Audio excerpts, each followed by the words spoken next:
This is an eventful and emotional day for Americans, led by President Bush, and a day in which the president is traveling under some of the strictest security since the last September 11th. CBS News Chief White House correspondent John Roberts has more about the president's travels today. John? Well, Dan, we hear that the president may have to change some of his travel plans because of the winds that have been besetting us here in New York City, gusts of up to 45 miles per hour today. But it's certainly not the first challenge that the president has faced. In fact, not since Franklin Roosevelt proclaimed his historic day of infamy 61 years ago has a president had to face what this one did a year ago, what by any measure was a pivot point in the life of George W. Bush. It was one of those moments that can reshape and redefine a presidency like no other. Terrorism against our nation will not stand. In the hours after the attacks, President Bush sought to soothe the grieving public and searched for the right tone of leadership to galvanize the nation. 3 days later, standing atop a crushed fire truck in New York City, he appeared to find it. I can hear you. The rest of the world hears you. And the people who knock these buildings down will hear all of us soon. Americans knew that there was no way you could script that moment. That was who he was. And he captured it so vividly, people's emotions at that moment, that I think it caused people to think about him in a different way. In a single moment, the president silenced critics who thought him out of his depth and unprepared to govern. Party lines across the nation evaporated. I think the event forced people to think beyond partisanship. And George Bush was the president. He's the leader, and he certainly captured it and brought it together. But the event brought people together, in my opinion. With a plain-spoken style that left no room for misinterpretation. There's an old poster out west, as I recall, that said, "Wanted, dead or alive." A president for whom many people said foreign policy was an afterthought rallied the world and built a powerful coalition to fight terrorism. We will stand by you in these very difficult times. The swift overthrow of the Taliban and the broader war on terror earned President Bush an enormous amount of goodwill, which he deftly used to advance his global agenda, building new trade ties with China, silencing Russian opposition to his withdrawal from the ABM Treaty, signing a new missile reduction pact with Vladimir Putin. Adopted. In the wake of 9/11, the president's approval rating soared to record highs. But as the months wore on, growing talk of war with Iraq. States like these and their terrorist allies constitute an axis of evil, coupled with unremitting violence in the Middle East, began to shake even the staunchest of coalition allies. He understands the bigger picture. And at the end of the day, peace and stability for the Middle East has been at the forefront of his mind. And at home, with stock markets falling, the president defending his past business dealings and control of Congress riding on the November elections, the post-September 11th bipartisanship disintegrated into a summer of political discontent. It is hard to lead when you haven't done the things that you're asking others to do. By late August, with Iraq a central issue, the old image of President Bush as a go-it-alone gunslinger began to creep back onto the international stage. Even some Republicans protested his saber-rattling. And for the first time since 9/11, aggressive anti-war demonstrators dogged the president's domestic trips. Even the president's profound sense of moral clarity, in which good and evil are cast as clearly as the difference between black and white, has become a hindrance, say observers, in a world that is filled with so much gray. But his closest advisors maintain it is still far too early to judge this president. He's had great responsibilities thrust on him, and history will make a judgment, not today, not 1 year after, not 2 years after, but 10 and 20 years after the moment, and we'll make a judgment about him. The president has traveled far and learned much in the past year, yet in many ways he finds himself in the same place he was a year ago, beset by a deeply divided Congress, facing skeptical European allies, and on Iraq, contemplating what may be the biggest decision of his life. Dan? John Roberts, and you could see from John's is in an exposed position out there. The north wind that we've had, it began this morning, has been growing all day, has reached the point where, as John said, it may be that President Bush will not be able to helicopter in here to ground zero. We'll have to see how that works out and plays out as the afternoon goes on. CBS News coverage of 9/11 events here in New York and around the world will continue after this.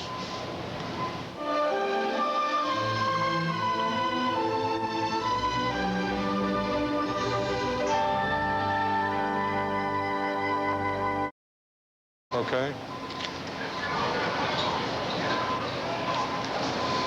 A continent away, officials have been keeping a wary eye on another American landmark, and one that they fear could be a possible target of terror.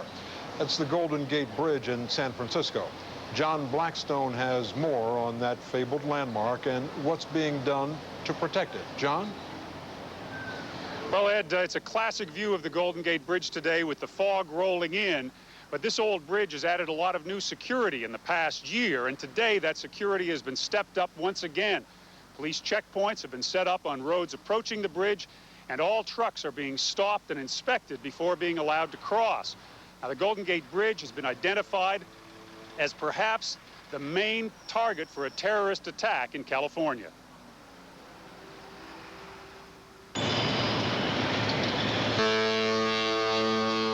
The water beneath the Golden Gate Bridge is deep and treacherous. Fog blows in with no warning. Coast Guard Group San Francisco, Coast Guard Group San Francisco.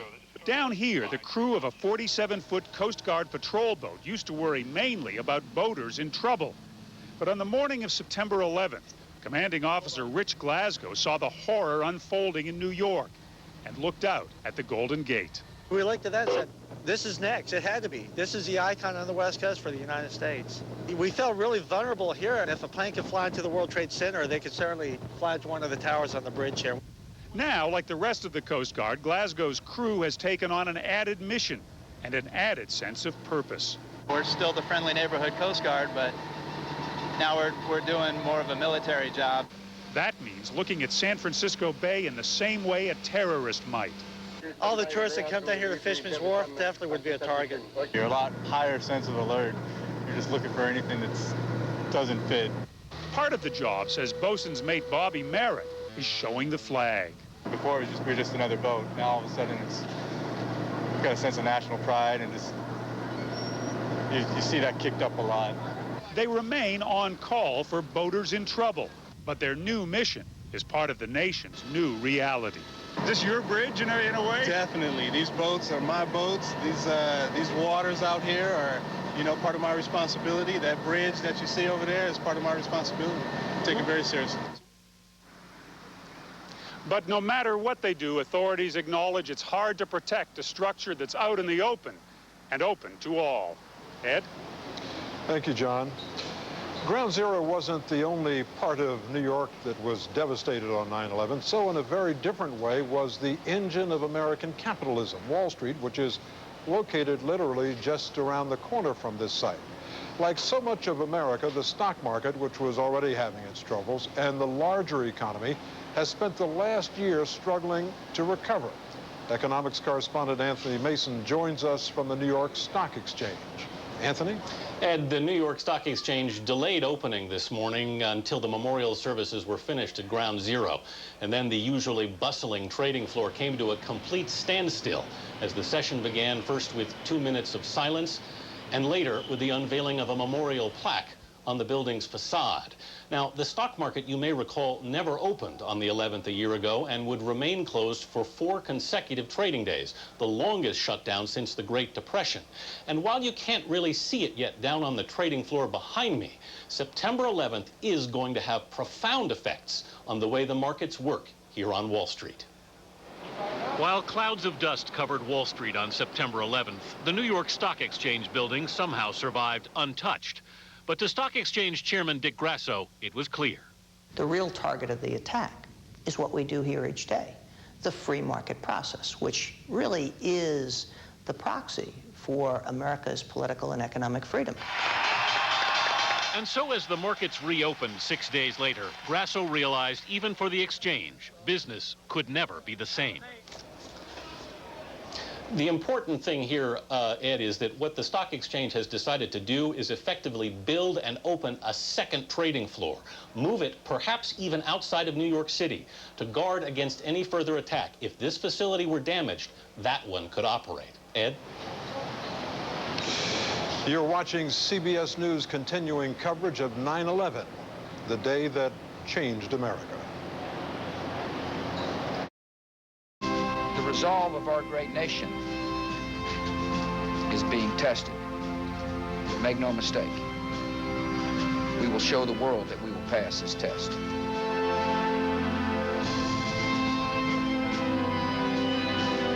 Thank you for joining us on this special edition of Volunteer TV News this afternoon, September 11th. 1 year after the day none of us will forget. I'm Liz Tadone. Well, in the past year, there have been threats of more attacks, including chemical and biological warfare. One area hospital has a first response to combat terrorism, and it was already in the works before last 9/11. Blunt Memorial Hospital is one of a few in the state to have a first responder unit to a chemical or bioterrorist attack. The plans were actually in the works before 9/11, but now having this decontamination unit will ensure deadly germs don't get through these doors. If the hospital becomes contaminated by one individual walking in, we're shut down. This is how the decontamination unit works. If you came in contact with a foreign substance, you would enter the trailer, well, backwards. Which is actually our dirty area. And then there are showers in there, and we have portable units that will actually run hot water heaters, and then they go, after they've gone through the scrub down and so forth, then they're brought out of the vehicle or into another compartment where they can dress in clean clothes such as scrubs and then be taken right into the hospital. Inside, Blunt Memorial Hospital staff is always on standby for an emergency. They've been drilling here for years, but since September 11th, those exercises now have new meaning. We had an event where staff actually went through the policy and procedure to the T, and it was great. Turned out to be totally nothing. In the meantime, Blunt Memorial Hospital officials are rallying with local law enforcement agencies to perfect the lines of communication. Obviously, you think with the size community in our population, we're not at great risk of a bioterrorist event, but we certainly know that we want to be prepared. And America rallied today as the healing process continues from the events of September 11th. At UT Medical Center, they found something resilient and admirable. As they commemorated last year's tragic events, the crowd sang "God Bless America." A flag was then raised and then lowered to half staff in recognition of Patriot Day 2002. Symbolically, Lifestar medical helicopters flew over by an Air National Guard KC-135 air refueler. It's a difficult day for all, but a necessary day. So I think people just want to step back and remember those that we lost, remember their loved ones, and remember this day. It's a part of our country's history now. Throughout the day, the medical center honored its employees and members of the military, along with the National Guard and reserves. The bells at One Knoxville Church are ringing out to remember the fallen. Just one part of special services of remembrance at Second Presbyterian Church in West Knoxville. This morning, people took time out for prayer and private reflection in memories of those who died in New York, Washington, and Pennsylvania. And now the bell will ring every 15 seconds at the church throughout the day to honor those who lost their lives. A candlelight vigil and prayer service is scheduled at the church tonight for 7:30. We will see you back here at 5:30 on WVLT, Volunteer TV News, and CBS.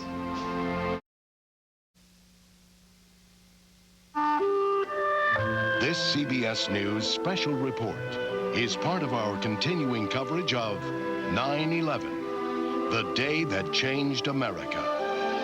From Ground Zero in New York, here is Dan Rather.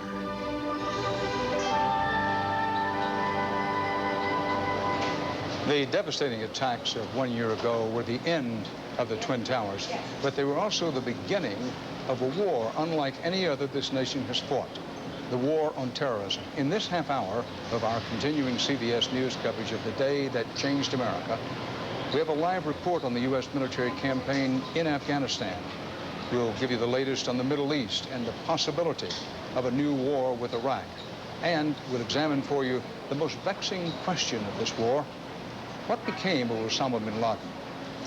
Despite its determined efforts, the U.S. military has so far been unable to corner or capture the man we are now certain was behind 9/11 attacks, Osama bin Laden. Yes, there are various reports, including a new one that surfaced today, that he may be dead, but no one can confirm that. Bin Laden remains the most hunted man in the world until and unless somebody can absolutely confirm that he is dead. CBS News national security correspondent David Martin has the latest on the hunt and the hunted. David? Well, Dan, behind me and around the corner is the spot where American Airlines Flight 77 plowed into the Pentagon. And just off to my left, there is an anti-aircraft missile battery ready to shoot down any other airliner that tries to do the same thing. So you don't have to look very far to see that this is a country at war. The war came to the Pentagon at 9:38 a.m., and Frank Probst saw it coming, straight at him. I felt I was dead. I thought he was going to splat right on me. I dove on the ground, and I laid there. He went right over the top of me, and I looked up and saw the windows on the right side all go by. And the last thing I remember is that little tail going into the fireball. This animation done by Purdue University shows how the 60-year-old structure of reinforced concrete sheared off the wings, which is why the Pentagon looked like it had been hit by a giant cleaver, not a plane. It was the explosion of the jet fuel which did the worst damage. Within minutes, Defense Secretary Rumsfeld was on the scene. Within hours, he was ordering his generals to draw up plans for striking Osama bin Laden. Notes taken by one of his aides show he said, "Want it better than in the past." Want it better than in the past. What does that mean? In the past, we tried to go after the Al-Qaeda and bin Laden with cruise missiles at times inside Afghanistan, and that this had to be something more than that. Because obviously it hadn't worked. Not the kind of effect you need to have on a group like this, that's correct. This time, the U.S. military went after Al-Qaeda and the Taliban with everything from precision-guided bombs to paratroop raids to aircraft pumping out thousands of rounds a minute. Ready. Good shot.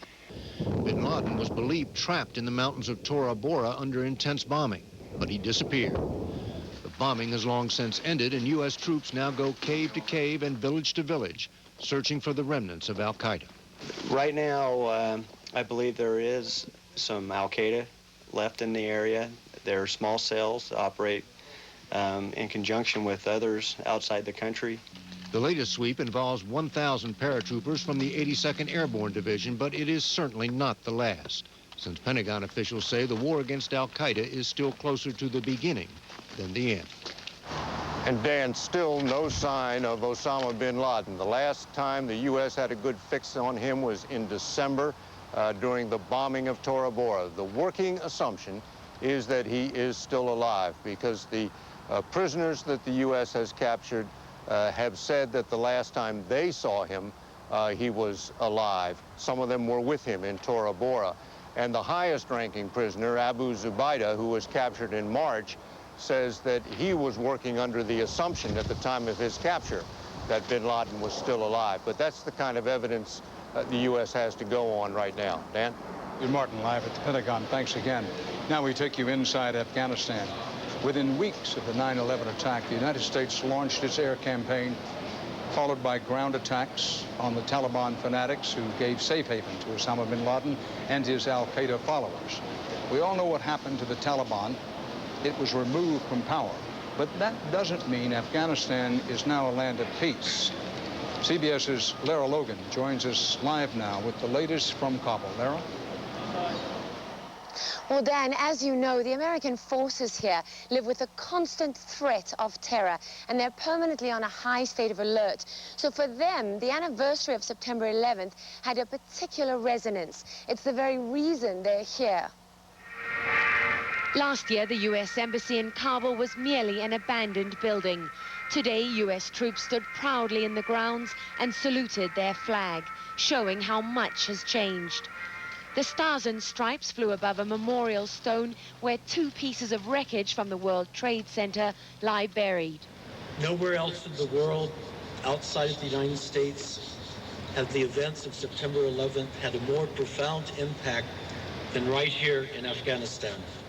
The very presence of the USA is testament to that. Nowhere is that presence more intensely felt than at Bagram Air Base, the heart of the U.S. operations here. Soldiers went about their normal working day, determined to deny the terrorists another victory. But the mood was somber, and there were many heavy hearts so far away from home. It's a day that the country is going to remember for the rest of our lives. The terrorists who struck on 9/11 last year turned this soldier's birthday into a day of national mourning. You know, I think of the thousands of lives that were lost that day and the people that were injured, and you know, and I think about what I'm doing here now. You know, I'm not going to say in honor of those people that lost their lives, but, you know, helping pave the way so that doesn't happen, you know, to other people. A solemn ceremony at the end of the day brought this bustling airbase to a complete halt. Soldiers stood to attention as the Stars and Stripes was lowered to half-staff, then bowed their heads for a moment of silence. And for those of you who are here on this battlefield, you are the heroes and heroines today. It is you who relentlessly are taking this fight to the enemy. It is you to whom your nation owes its gratitude. There were some reminders here today that Afghanistan remains a very dangerous place to be. 4 rockets were fired at an airfield that's used by U.S. Special Forces in the east of the country. And at Bagram, a lone gunman was apprehended after he fired shots at a guard tower on the base. Dan? Lara, that being the case, or not, U.S. troops still moving, searching around Afghanistan, or are they, for at least this day, locked down? No, they're not locked down at all. It was very much business as usual, and all the soldiers, all the officers we spoke to were very clear about that. They don't want to be handing any unnecessary victories to the terrorists. They told us, they said they want it to be business as usual. They want to minimize the impact that this has on their operations. So they're very much still active in the east of the country. That's particularly where Al-Qaeda is believed to be operating, and of course at Bagram, because it's the center of the operations here. So it was still very, very busy until that ceremony, that moment at the end of the day when there was a deathly hush on this normally bustling base, and that was quite moving. That was quite something. Clara Logan, our CBS News correspondent, reporting live from Kabul, Afghanistan. Elsewhere around the world, the hunt goes on for other members of bin Laden's terror network. CBS News correspondent Richard Roth reports on the terror trail winding through Europe and how some Al-Qaeda operatives, no one knows how many, have managed to elude their pursuers. Among the students at Hamburg Technical University, Mohammed Atta had hardly been a standout. He called himself Mohammed El Amir, capable and diligent, studying urban planning, and like several of his classmates, a devout Muslim. Still, architecture professor Dietmar Machula has wondered if he somehow missed a clue. When Atta turned in the final draft of his thesis, a heading in Arabic was on the title page. I asked him, Mohammed, what is it? You didn't before. Why? It was an inscription to God of praise and thanks, routine, it turned out, on the work of Muslim students. So the explanation for that was not that it could be a hint for what happened on September 11. A year later in Germany's port city, where 3 of the 4 suicide hijackers conspired on their plan, authorities now know there were hints, such as money transfers through a German bank to Florida, where the hijackers learned to fly. Even the strange comment to a librarian by one of the men months before, a reference to the Twin Towers and the prediction thousands would die. But Machule, who feels he knew Atta well, is convinced that's only the benefit of hindsight. Unbelievable that men can do something like that, and that especially a human being like Mohammed, who made this thesis, is able to do that. It's impossible.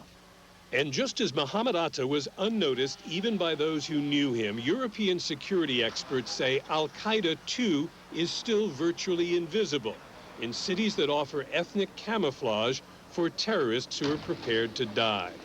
Despite more than 200 arrests in Europe the past year of suspects linked to Al-Qaeda, Manfred Klink, director of Germany's national police, is convinced the threat remains high. There are still members of Al-Qaeda throughout Europe, he says, fully in position to attack. Here in London, for instance, authorities now believe as many as 600 British-based Muslims spent time at Al-Qaeda training camps. And while most have returned to Britain, many can't be traced. Terrorism experts say much of Al-Qaeda's support structure in Europe, often linked to fundamentalist mosques, has hardly been touched. Security crackdowns haven't cut off the supply of cash or new recruits. for every terrorist that's captured, another one is being recruited. So the terrorist well will never dry up. European counterterrorism is more cooperative across the continent now and much more visible. But the only test of how successful it's become is the measure of what hasn't happened yet. Richard Roth, CBS News, London. As a footnote to Richard's report, you may want to note that the Muslim heritage populations in many countries in Europe, Germany, Britain, Italy, and most especially France, is much larger than most Americans reckon. Well, in recent weeks, of course, President Bush and his chief advisors have spoken frequently and forcefully of opening another war. This one, the new war with Iraq. CBS's Mark Phillips is in Baghdad today with the view from the other side. Mark?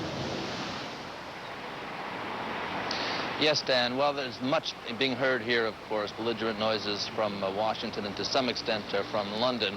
But I must say, in terms of the kinds of buildup that attacks on Iraq have had previously, this one, from this point of view at least, is very much perceived to be in its early stages. Interestingly, the talk of launching a next wave of the war on terror in Iraq is very much seen here in the context of the 9/11 attacks. There have been official pronouncements today describing the war on terror in its early stages, Afghanistan, and that kind of thing as very much a war described here, as I say, on Arabs and Muslims.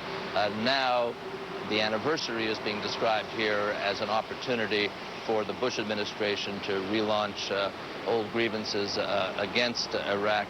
Here they're described as the manufacture of the old saws of the production of weapons of mass destruction, chemical, biological, nuclear, that kind of thing, which of course the Iraqis are denying that they're doing. The issue centering, they hope, on the question of whether or not UN inspectors will be allowed back in. They are assuming, or insisting rather, that if inspectors are to come back in, it be part of some sort of comprehensive deal that lifts the 12 years of sanctions that haven't actually had too much of an effect on the local economy. But this is very much being described here as a way for the Bush administration, as described to the Iraqi people, a way from the Bush administration to distract the American public from troubles at home, troubles with corporate America and that kind of thing. I will say, though, that they're taking very much a two-pronged approach here, a good cop, bad cop, it's been described, approach to the effect of some members of the cabinet saying that if there is an attack, that Iraq will, of course, be defended, and right here on the streets of Baghdad, for that matter, and calling for uprisings across the Arab world. We haven't heard the same kinds of belligerent talk we heard, for example, before the Gulf War. No promises of mothers of all battles or that kind of thing. But at the same time, there is a door being opened here for negotiations, I believe, with comments coming from Foreign Minister, for example, saying that this can be resolved at the UN level, that there's talking to be done before any of the shooting starts. Dan. Mark Phillips reporting live from the Iraqi capital, Baghdad. The war on terrorism and the events that led up to it, including 9/11, have been receiving increasingly close scrutiny from those on Capitol Hill in Washington. And that includes our own man on Capitol Hill, CBS News chief Washington correspondent Bob Schieffer, who joins us now with a guest this afternoon. Bob? Well, thank you, Dan. I'm with Senator Richard Shelby of Alabama, who, as you know, is the ranking Republican on the Senate Intelligence Committee that's been looking into all of this since 9/11. Senator Shelby was one of those who said in the very beginning, this is simply a failure of American intelligence. I would like to ask you, Senator, how's the investigation going? Do you know any more about what happened than you did at the beginning of this investigation? Bob, that's a very good question, and I think a timely one. The joint investigation that the Senate and the House Intelligence Committees conducting has been slow to get off, but we're making some progress. The question that I ask all the time and ask myself, will we have enough time? Will we dig into all the problems and find the answers that we need to protect the people in the future? And I come up with an answer, maybe we don't. Maybe we don't have all the answers, and maybe we're we're going to need another investigation or others after we finish our job. Well, now, in the beginning, your committee was talking about holding some open hearings, and those were postponed several times. Are you, in fact, going to be able to have open hearings before this Congress adjourns? Our plans are next week, Bob, we'll have our first open hearings. We discussed that at a meeting between the four of us today, Congressman Goss, Senator Graham, Congresswoman Pelosi. This should be announced in just hours. I was going to say, I think that's news here, that in fact you are going to have the hearings. Absolutely, we're going to have them. Who are you going to hear from? Well, we hope to hear from Secretary of Defense, Don Rumsfeld, Secretary of State, Colin Powell, of course, in a public session, Director Tenet, Director Mueller, the FBI, and we're going to leave nothing unturned because I think the security and the functioning of our intelligence agencies is too important. Do you think, Senator, from what you have learned so far, have you been able to determine whether this could have been prevented? Well, Bob, this is hindsight. I believe some of it, if it hadn't been, maybe we couldn't prevent it all, but I believe we could have mitigated it. If, you know, you're privy to the Phoenix memo, to the Moussaoui case, and I'm sure there are other things that we don't know about yet that will come out. Had this information Senator, I'm very been sorry. used. I'm told we have to wrap this up. Back to you, Dan. Well, Bob, thank you very much, and our apologies. I want to underscore them to the Senator for having to break off so abruptly. That the long-running conflict between Israel and the Palestinian remains a kind of wild card in America's relations and conflicts in the Middle East and throughout the Muslim world. And we don't want to go through the afternoon without at least touching that chord. So let's get an update on the situation from CBS's David Hawkins in Tel Aviv. David? Dan, much of the Arab world is incensed by what's going on here between Israelis and Palestinians and by the U.S.'s overwhelming support for Israel. But did America's role in the Arab-Israeli conflict have anything to do with the September 11th attack on America? In other words, did any of this lead to this? Israelis and Palestinians may not agree about much, but they agree about this. Let me tell you, as a Palestinian, nothing justifies the horrific attacks of September 11th. Nothing whatsoever. There is no justification for terror, ever, ever, no matter what you profess your cause to be. The conflict here may not have been a cause of September 11th, but September 11th has certainly had an effect on the conflict. For the better or for the worse depends on who you talk to. And my worry was, oh my God. Oh my God. Now we will become the focus of everyone wanted to exploit September 11th to their benefits. After September 11th, America woke up. And people now in Israel feel that we're not alone. We have this tremendous alliance with the greatest power on earth. No longer held back by U.S. calls for restraint, Israeli Prime Minister Ariel Sharon let loose Israel's military to wipe out the Palestinian terrorist infrastructure. After all, that's just what America was doing in Afghanistan. 9/11 was hijacked by Sharon, and he employed it to his agenda.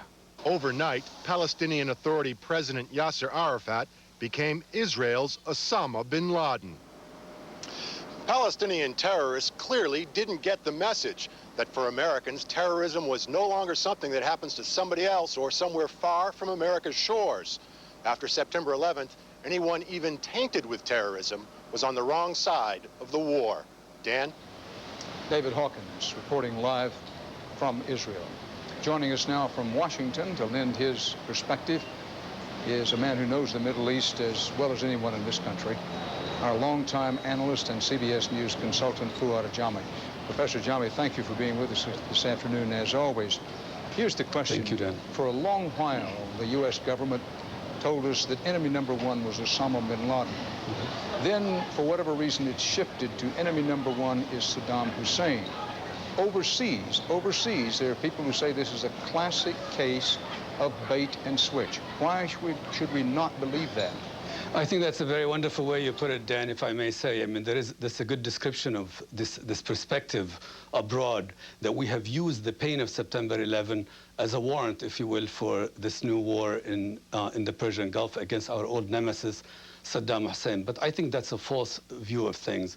I think there's a connection. There may not be a smoking gun between September 11 and Saddam Hussein. Saddam Hussein didn't give us the terrors of September 11, but he is implicated in a very indirect way in these terrors that came our way on September 11. We must not forget that had it not been for these troops in Saudi Arabia that were monitoring Saddam Hussein and monitoring and enforcing the no-fly zone in southern Iraq, the Saudi realm would not have been radicalized, and Osama bin Laden wouldn't have had a brief against us. So these two are related.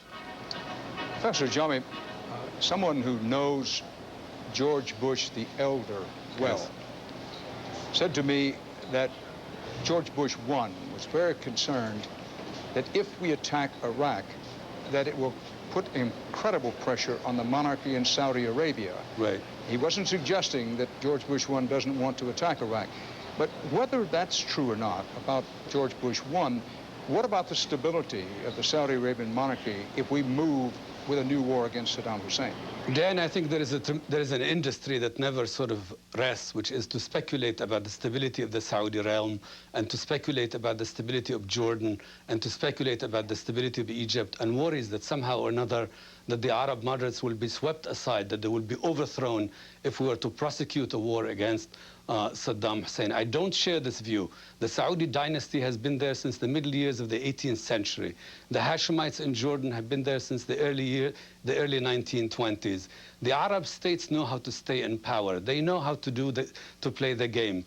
And I think they understand that just as they needed protection against Saddam Hussein about a decade or so ago in Desert Storm, that we, this time around, America has its own account in the lands of the Arab world, and that after the war against Al-Qaeda and the war against the Taliban, we have to go back to our old nemesis, the man in Baghdad. So these regimes will stay around. They know how to do it. I mean, they are masters at survival. What about the theory, Professor Jami, that I've heard overseas, that a new war against Iraq is step one, and after that's successful, it will be a move by the United States, hopefully with its allies against Iran? Do you put any stock in that? I put no stock in that at all, Dan. I think there is this fear in these regimes in the Arab world and in the Muslim world that, look, America is on a binge, that we are going to go against Saddam, and after we sack Saddam, what will be next? Will it be Iran? Will it be Syria? It will only be Saddam. And I think this administration, the Bush administration, has been very, very good on this. We are not a trigger-happy nation. There is no hunger in this country. There's no hunger in the military for a war against Iraq, let alone a war against Iran. Saddam is a case apart. And the message to the Syrians and to the Iranians and to others that even in a difficult region such as the Middle East, Saddam and Saddam alone is our target.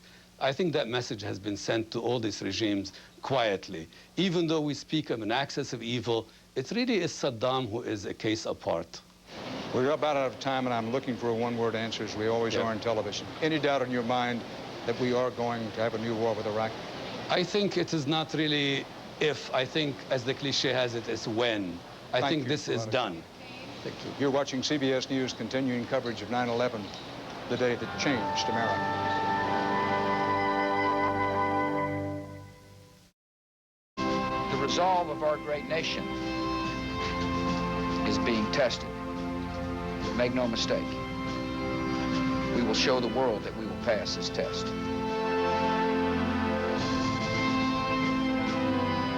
Thank you for joining us on this special edition of WVLT Volunteer TV News this afternoon, September 11th, a year after a tragic day that will forever be in our memories. I'm Liz Tadone. Thanks for being with us. Market Square in Knoxville's downtown is a place of reflection. It's called Knoxville Remembers, and WVLT Volunteer TV's Lee Doolittle tells us more about it. Thanks, Liz. On this day of remembrance, a group of volunteers have gotten together and have created Knoxville Remembrance. And that's a program that's going to be coming up tonight. And right now, preparations are underway for that. And as you can see, volunteers are now stapling the pictures of victims of 9/11 to a board. So as spectators walk by, people down at Market Square in time for lunch are walking by and enjoying these such things. Now, a leader of these volunteers is Donald Lamson. He's here to tell us more about Knoxville Remembers tonight Donald, thanks for joining us. Tell me a little bit about it. Knoxville Remembers will be a great event. The first thing that you see going on right here, we had starting at 12 o'clock, we had a business person's prayer meeting that happened. Then after that, we had the Knox County Sheriff's Department do a demonstration on all these different various things that happened as far as Ground Zero, the actual dogs that were actually at Ground Zero, the motorcycle units they have here, the bomb squad is here. Just a great effort by the Knox County Sheriff's Department. And at 6 o'clock tonight is going to just be an incredible event where as people come in right at 6 o'clock, they will receive a name, a laminated name. They'll actually represent a person that lost their life. 3,007 names will be given out tonight where the person will represent somebody that passed away. They'll be given a candle. They'll be given a flag. The service will conclude with a prayer and a memorial for that exact family. But what starts at 6 o'clock, we will have the 200-person Crown College Choir singing. The exact choir that sang at Ground Zero was on the morning show. At 7 o'clock, there'll be a flyover, and it'll just be a great event. Perfect. Thank you so much for joining us, Donald. And of course, if you've not taken time out today yet to remember the victims of 9/11 and just that day an event, please come on down tonight. Starts at 6 o'clock. Knoxville Remembers.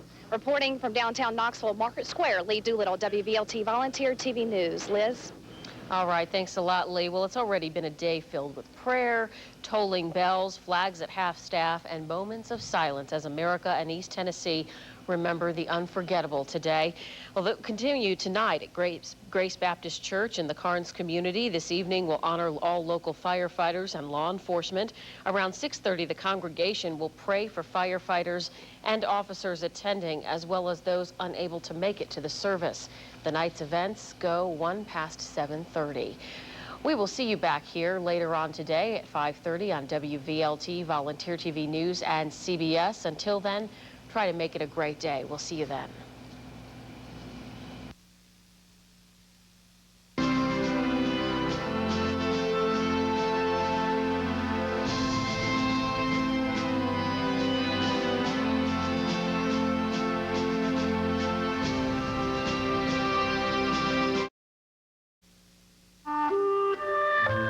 This CBS News special report is part of our continuing coverage of 9/11, the day that changed America. From Ground Zero in New York, here is Dan Rather.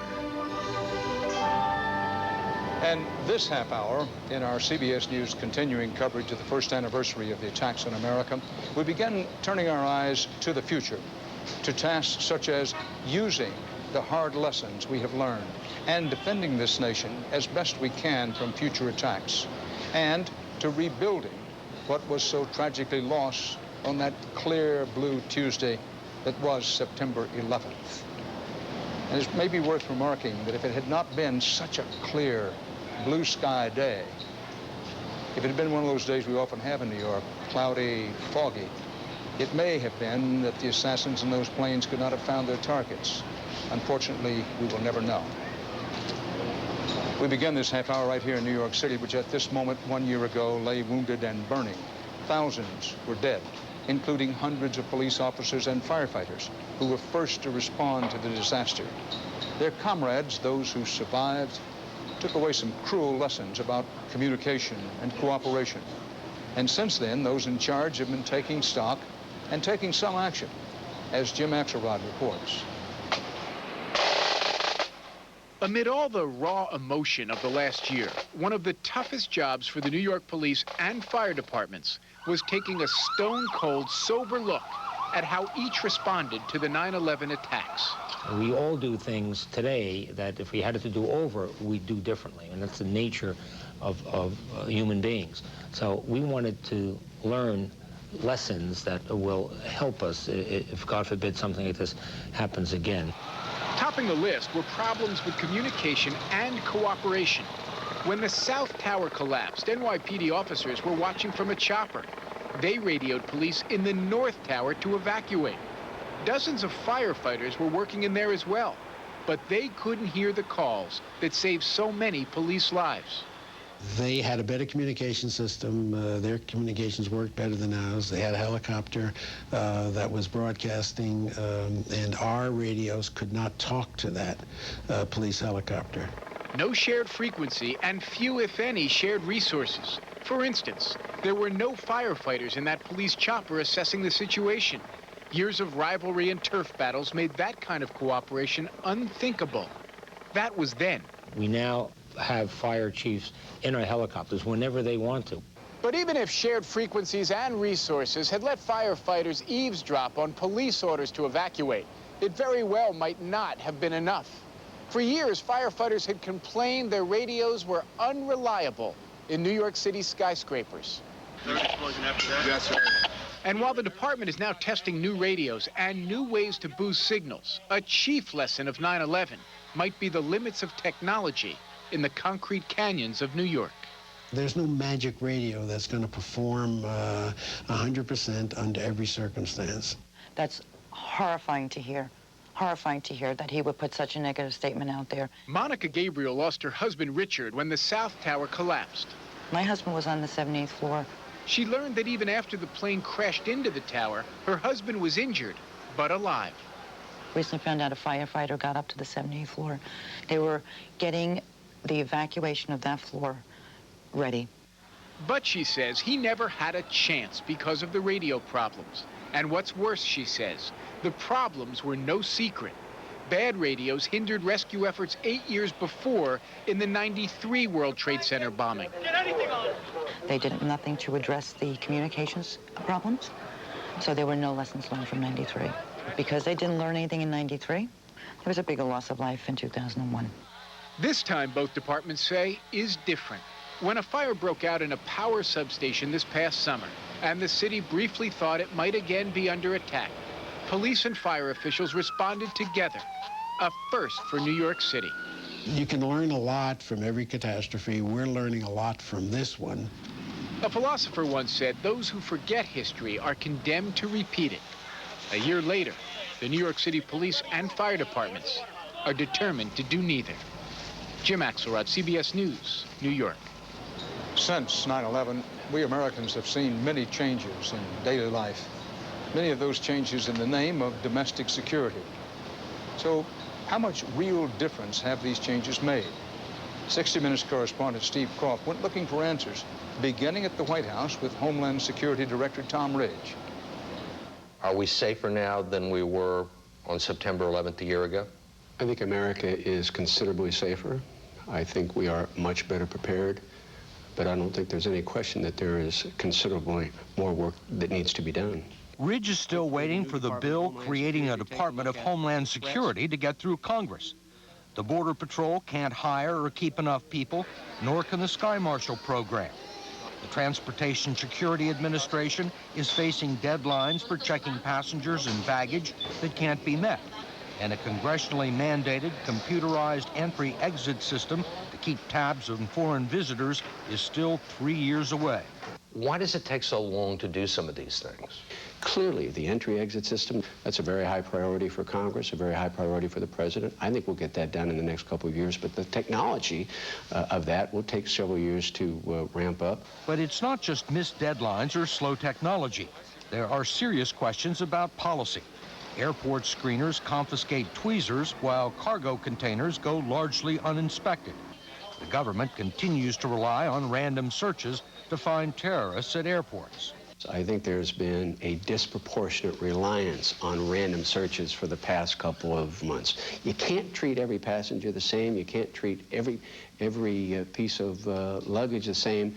You have to scrutinize them all, but depending, the level of scrutiny should depend on what you may know or don't know about that individual. Do people from certain Middle Eastern countries that are visiting the United States and flying on domestic airlines present, in your mind, a greater risk? The ethnic background of an individual has to be one of many, many characteristics. We don't like to use the word profiling in this country, and it's a good thing. However, if that factor in combination with a variety of other factors that terrorist experts could take a look at and say, we better subject this person to a little more scrutiny, I think that's the approach that we need to take. Attorney General John Ashcroft's Justice Department has implemented some of the biggest changes since 9/11. The Immigration Service will finally require colleges to report if foreign students really show up for school. And the INS is being more restrictive about who enters the country. but it still doesn't have the people to enforce deportation orders for 320,000 aliens, or to even locate them. At the FBI, there are some 900 new special agents, and field agents have new powers to monitor suspects at religious and political gatherings. Attorney General Ashcroft has ordered a wartime reorganization to make sure the kind of FBI intelligence failures that contributed to September 11th won't happen again. I've personally liberated FBI agents to do things that county sheriffs and highway patrolmen and constables and police officers have been able to do for a long time in terms of discovering evidence in the public. We've developed new channels for the information at the FBI with fail-safe mechanisms, if you will, so that if it hits a wall at one place, it's also considered somewhere else. To those who scare peace-loving people with phantoms of lost liberty, my message is this: your tactics only aid terrorists. Last December, the Attorney General showed little regard for people who criticize his anti-terror tactics. But since then, a series of federal court cases have ruled security policies such as withholding the names of detainees and holding secret deportation hearings are unconstitutional. One judge on the Sixth Court of Appeals said democracies die behind closed doors. Well, very frankly, democracy is under attack. We're at war. We're not going to provide our enemy with information about which or who of his operatives, individuals we may or may not have in custody. Ashcroft insists he hasn't gone overboard. There is no security for security's sake.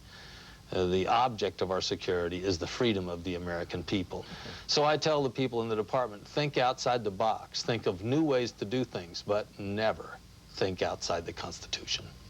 At the White House, Homeland Security Director Tom Ridge says there is no tactic or policy that will guarantee total security. Can you seal up every hole? Can you eliminate every vulnerability?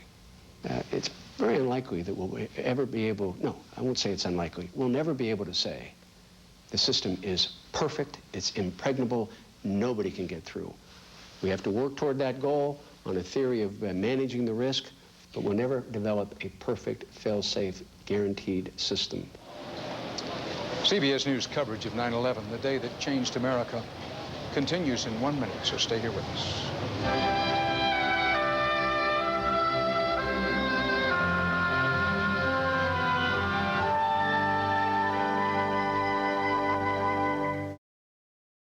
Most Americans know how the Twin Towers collapsed. We've all seen the pictures which even now bring a catch to the throat. The man we're about to speak with knows why they fell.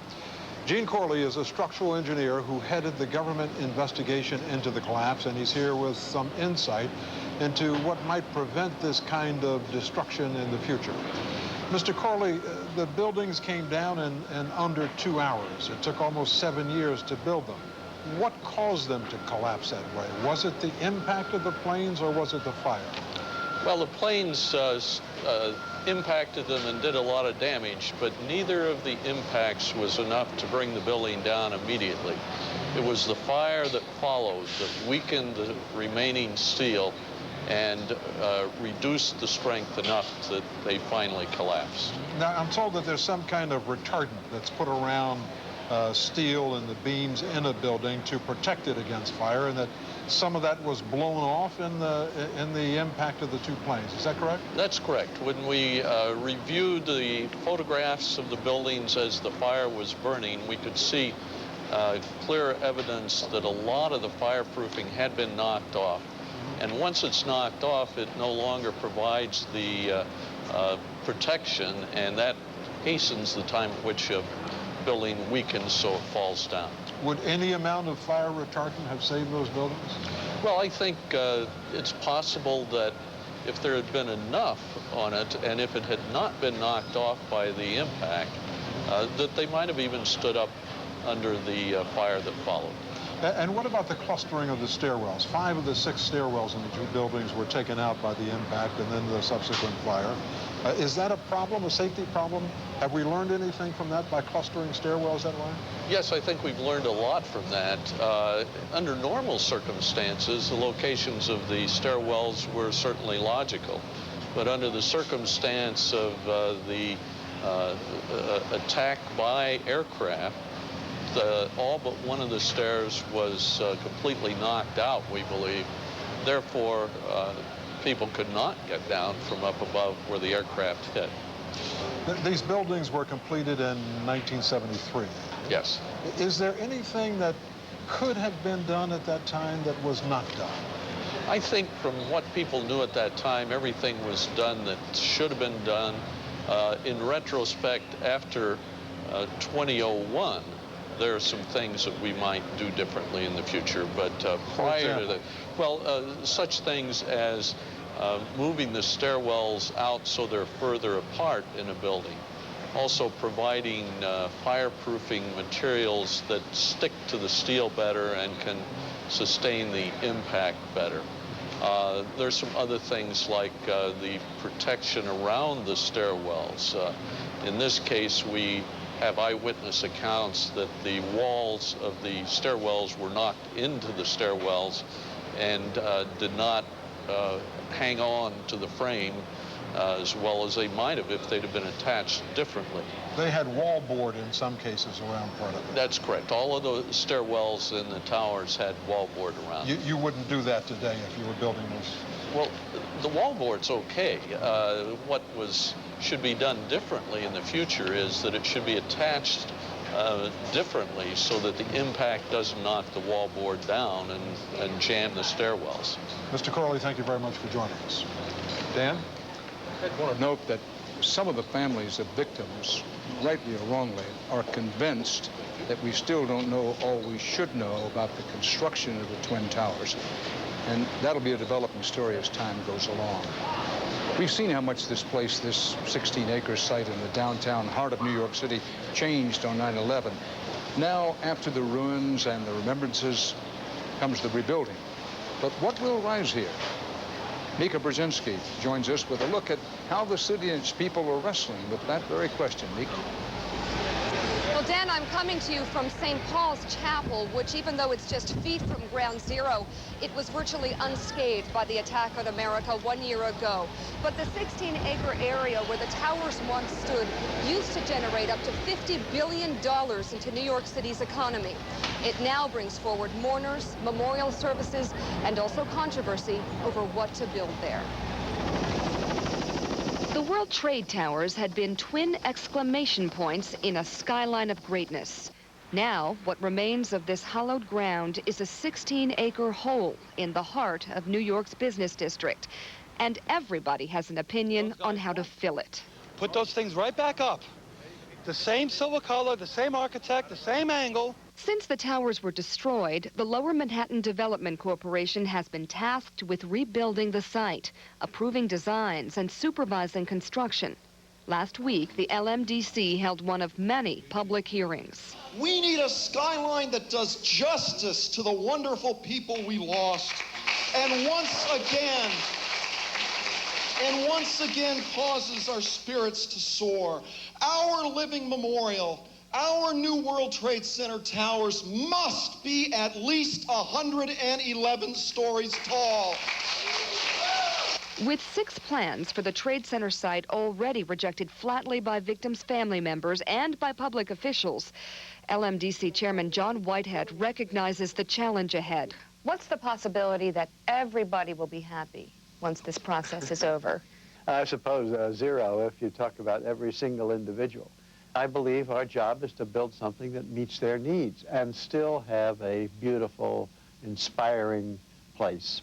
A leading spokesman for the families, Monica Eichen, who lost her husband in the attack, is lobbying hard to keep commercialism out of the rebuilding process. I think that's sending a more powerful message to the world that's watching everything we're doing by saying we respect the human loss of life, that we value that more than the dollars. An opinion reflected by former New York City Mayor Rudolph Giuliani. And the memorial should be a living memorial. It should be a library, a museum, a grand edifice that contributes to the skyline of the city. Larry Silverstein, the man who holds the long-term lease to the Twin Towers, agrees there should be a memorial. But he says commercial revitalization in the heart of the city is just as important. In my judgment, it would be a tragedy of tragedies to give the terrorists that victory and not rebuild. Final designs for the memorial are about 2 years away, and it's likely to be a decade, Dan, before New York City's skyline reflects the tribute to those who were lost. Dan. Mika, stick with me for a second, if you will.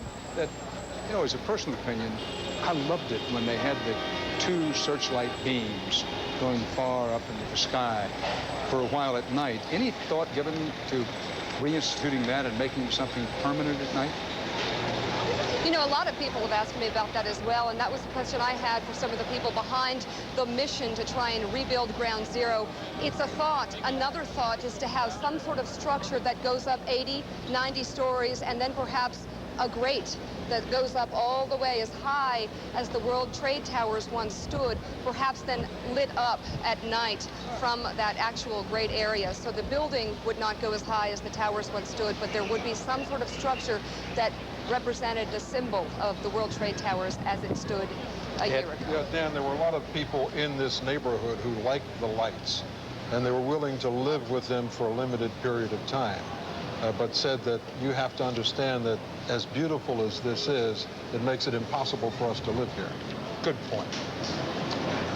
Well, this day is a milestone in America's recovery from the attacks of last September 11th, a single milestone on a long, dangerous road. It's the end of a year. It is not the end of our mourning and not nearly the end of the war. Many Americans would prefer to ignore this anniversary, and that's understandable. The pain is still too real for a lot of people. For those of us who lived through that day, the words 9/11 will always evoke memories of the horror. With time, the date will recede into the calendar, and the attack on America will take its place on the timeline of our history, not as 9/11, but as September 11th, 2001. Since that date, some 4 million Americans have been born. For them, for their generation, and for generations to come, it is a day they will learn about from their parents and grandparents, read about in school, and yes, as they choose, watch hour after hour of video recordings of what has been called the most documented event in history. They will see that America's freedom was challenged and was endangered as never before. We can only hope that they will also see that America met the challenge, that America refused to allow the threat of terror to force this land of the Pilgrim's pride, land where our fathers and mothers died, to live in terror. If so, this generation will have, in the words of our Constitution, secured the blessings of liberty for ourselves and our posterity. Now, if you will, a look back at how this morning America chose to remember for the first time the anniversary of September 11th, 2001.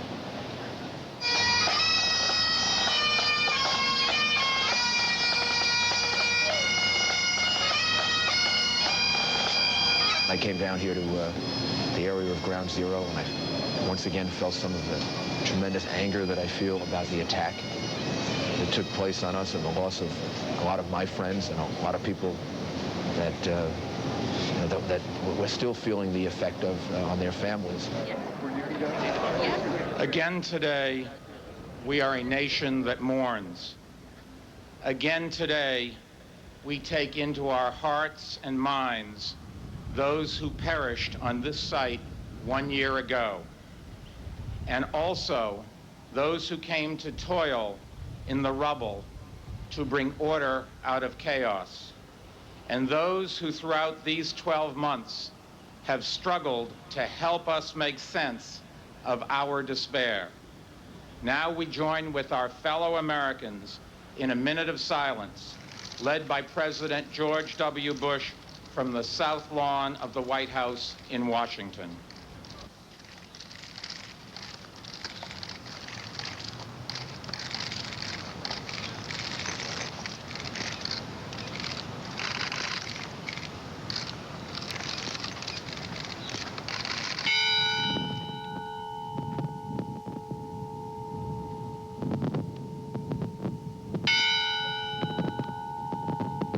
I don't remember the last time I told him that I loved him. I would give anything to go back to the morning of September 11th and tell him how much I appreciate everything he's done for me. You were the best father I could ever ask for. I miss you, and I hope you didn't hurt too much. Love, Marianne. Kevin Francis Cleary. James D. Clear. Jeffrey W. Cloud. Susan Marie Klein. Stephen Coakley. Jeffrey Allen Cole. Patricia A. Cody. Daniel Michael Coffey. Jason M. Coffey. The enemies who struck us are determined, and they're resourceful. They will not be stopped by a sense of decency or a hint of conscience, but they will be stopped. You're watching CBS News, continuing coverage of 9/11, the day that changed America.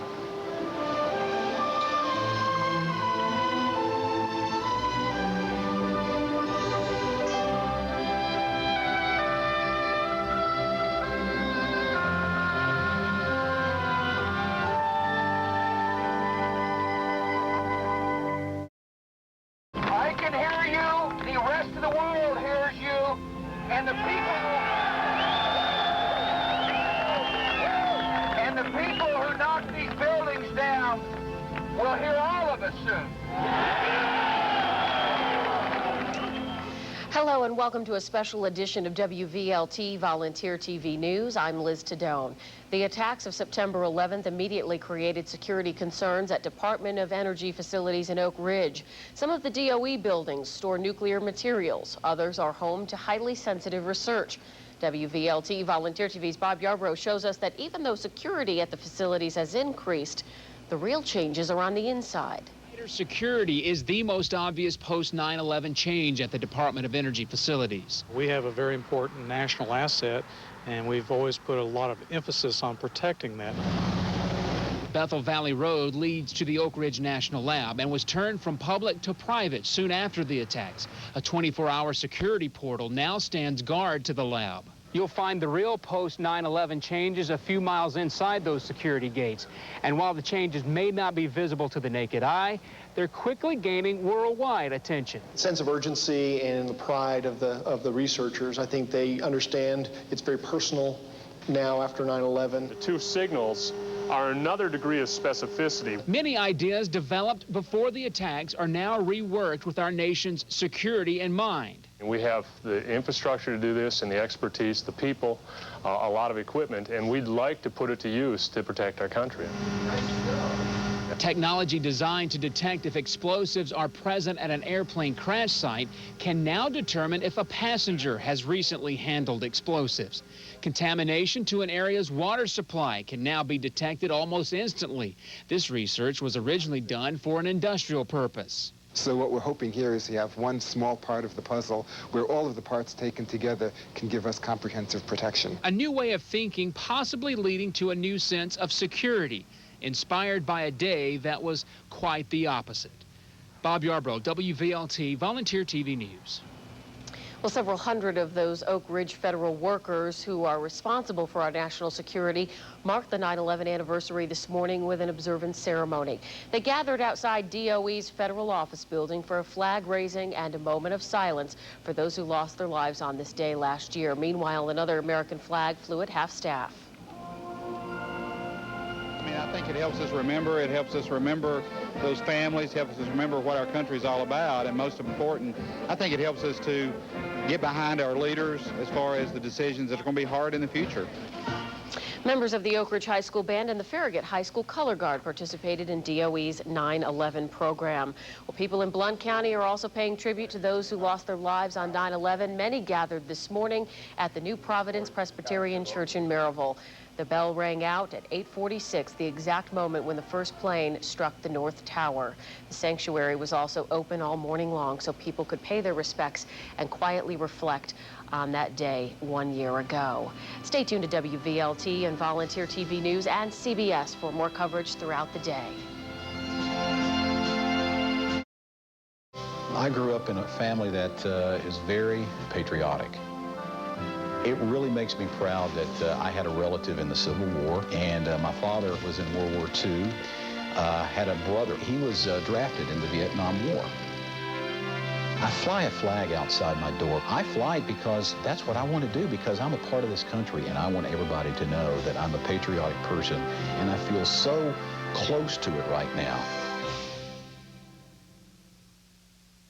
CBS News coverage of 9/11, the day that changed America, continues. From Ground Zero in New York, here is Dan Rather. Good afternoon from New York City.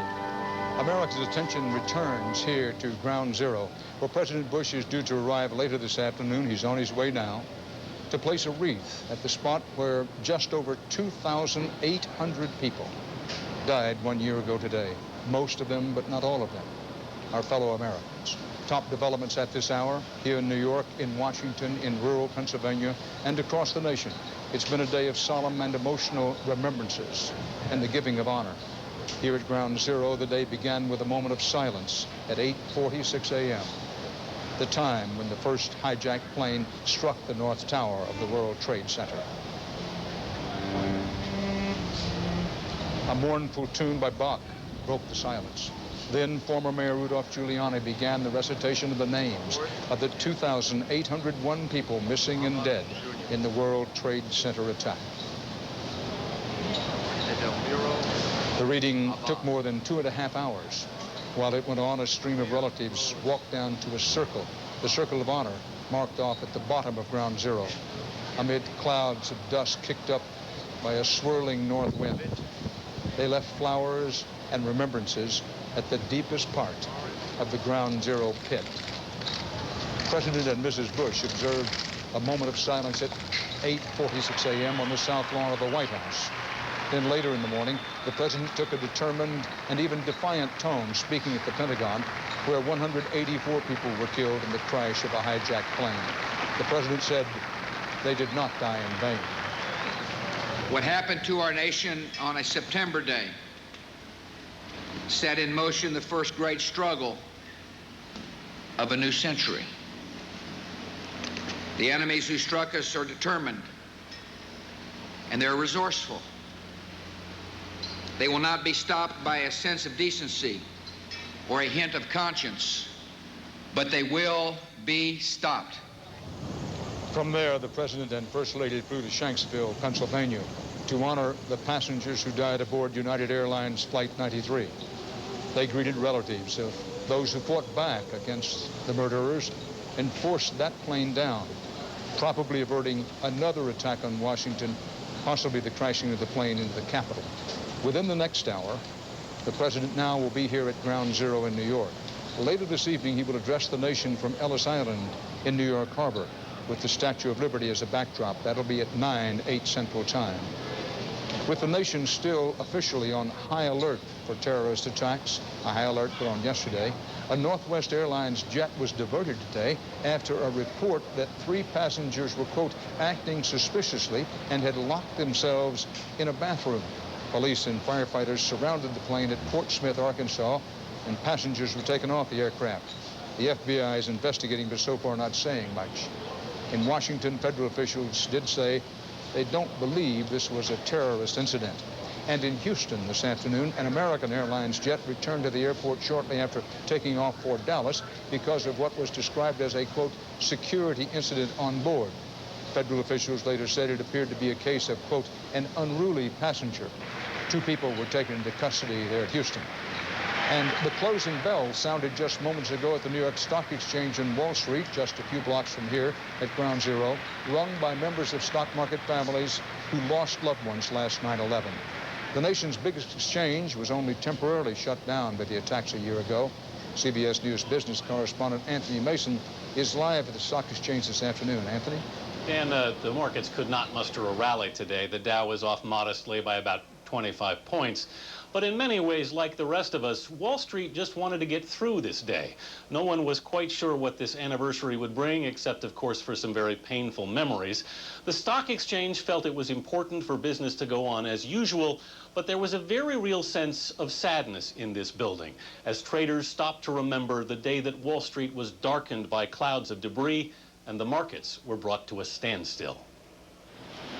The New York Stock Exchange delayed its opening until noon today and began its session with 2 minutes of silence that stilled the usually bustling capital of capitalism.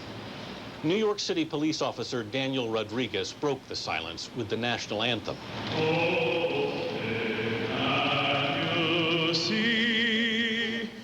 A year ago today, the opening bell never rang on the trading floor, and the markets would remain closed for 4 consecutive trading days, the longest shutdown since the Great Depression.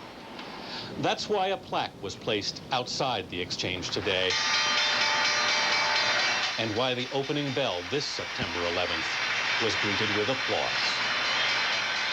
Now, September 11th is going to have lasting effects on the way business is done here on Wall Street. The New York Stock Exchange has decided to build a second trading floor. Now, that will mean that half of the traders and half of the stocks on the floor behind me will be moved to a second facility, possibly outside of New York City. That way, if either site is attacked, the second site would be able to remain up and running. Now, this will take 5 years, but the New York Stock Exchange, effectively, Dan, is going to be split in 2. Anthony Mason, thanks. Joining us again now live here in New York is the former New York City Police Commissioner, Bernard Kerik, a man who was in the eye of the storm last September 11th and in the days that followed. And with me still, of course, is our CBS News correspondent, 60 Minutes man, Ed Bradley. Commissioner, thanks for coming back. Thank you. As you've gone through this day, what's been running through your head and heart? I think about last year. I think about that morning. Think about the families. I saw a number of the family members of the 23 cops that we lost this morning, what they have to go through, what they've gone through over the last year. The kids without fathers. Maura Smith, the only female police officer. She had a small daughter, about a 3 or 4-year-old daughter. She no longer has a mother. I guess today that's what I've thought about the most. Commissioner, there were reports, I mean, in the first moments and hours and in the first days, there was tremendous solidarity and teamwork between the police and firefighters. As days wore on into weeks, there began to be reports of friction between the two, and sometimes we could see it on television. They were trying to break police lines, that sort of thing. Put that in perspective for us. How serious was that? You know what, I don't think it was that serious. It was frustration. It was fatigue. People have to remember these guys, the men and women that were down there on the recovery teams, they were working 12 hours a day. We would sign them off duty, and they would stay on for another 6 to 8 hours and try to work through the night on their own time. It was, I guess it was battle fatigue. You know, there was high frustration levels. We were, the effort to get these people out of there, if they may have been stuck in voids, if they may have been stuck in areas where we could get to them, that's what we were concerned with. Was there competition between the police and fire departments? Absolutely. There has been for years. I don't think it was as much friction as it was just a competitive desire to get the job done. The new police commissioner, your successor, Ray Kelly, a very experienced law enforcement officer, has made it very clear that he's pouring resources into intelligence and other anti-terrorist activities. Now, why am I not to believe, or not to believe, that this is a signal to second-story men, safe crackers, pickpockets, all kinds of other criminals say, I think New York might be a pretty good happy hunting ground for me, since they have their eye on terrorism and their resources pointed there? No, I think there's a couple issues.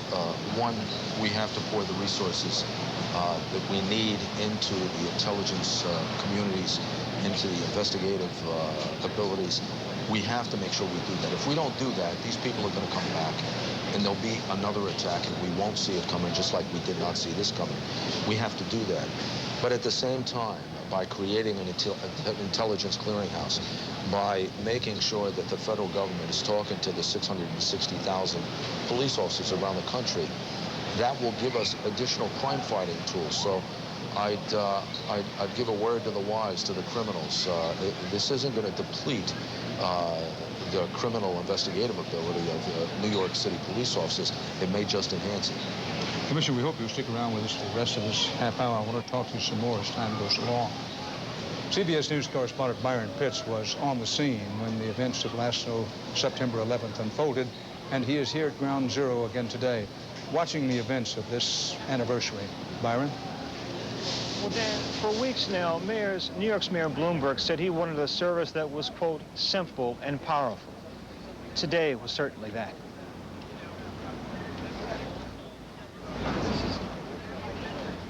With the somber sound of bagpipes, police officers marching the streets of New York's 5 boroughs, 250 strong, bound for Ground Zero. Once here, the songs of ceremony and sadness replaced with silence. A moment of silence at 8:46 a.m. To mark that moment, a jet became a missile, and America went to war. Again today, we are a nation that mourns. Again today, we take into our hearts and minds those who perished on this site 1 year ago. New York's mayor spoke. The governor read Lincoln's Gettysburg Address. The world will little know nor long remember what we say here, but it can never forget what they did here. And then the names. Richard Avery Aronoff. The names of all 2,801 men and women, sons and daughters, killed on this day in this place 1 year ago today. At 9:03, all stood still and went silent once more, marking the moment a second plane hit the World Trade Center. At Ground Zero, there was no singing, no long speeches, just names and silence. Loved ones left roses at the bottom of the pit, at a place called the Circle of Honor. On this day, a hole 7 stories deep seemed holy, and a teenage girl who had lost her stepfather spoke with a woman's wisdom that only comes through loss. In my eyes, he's died a hero.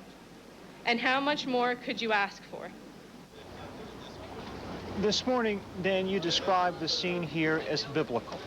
Many of the relatives we spoke with said it was exactly that. They came here, they cried, they prayed, they remembered. Dan. Thanks. When news of the attack on New York first reached Washington a year ago, it shocked the capital to its roots, of course, but it also brought people together in a way that in other circumstances might have seemed unlikely.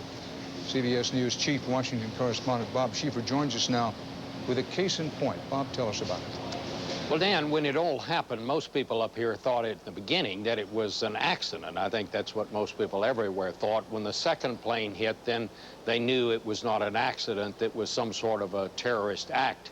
And as that morning wore on, if I look just across my shoulder here, just back over there, we could see the smoke coming out of the Pentagon. By then, there was a report that another plane was heading here.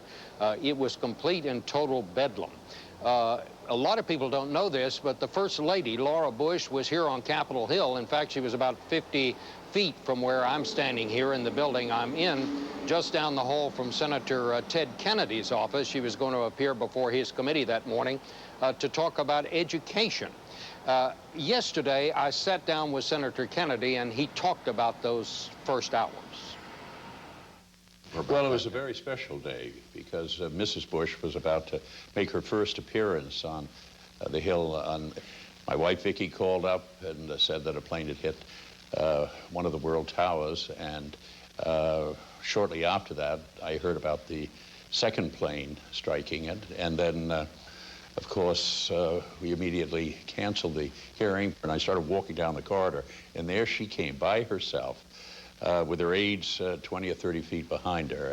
And that scene sort of sticks with me. There was a person of strength, there was a person of perseverance. And she had clearly heard the news, but she was very composed. And I think those qualities reflected themselves afterwards when 5 or 10 minutes after that, she appeared before the members of the press, and she gave just a wonderful, warm statement. And it was sort of the first words that I think the country heard. They're very reassuring, they're very strong, and I think she made a very important impression and contribution to the spirit of America. And after she left, the word was out to evacuate the buildings, and we went to the park that was just outside, and here you see the senators and staff circling around, and we were really out of contact. We couldn't call anyone in our office.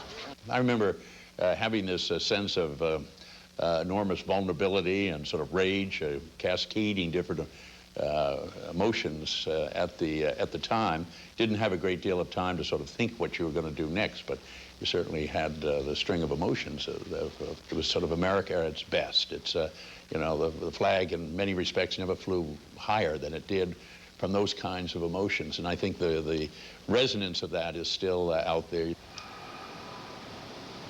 And it was, of course, while Mrs. Bush was here on Capitol Hill that the president, who by that time was in Florida, was able to talk to her for the first time.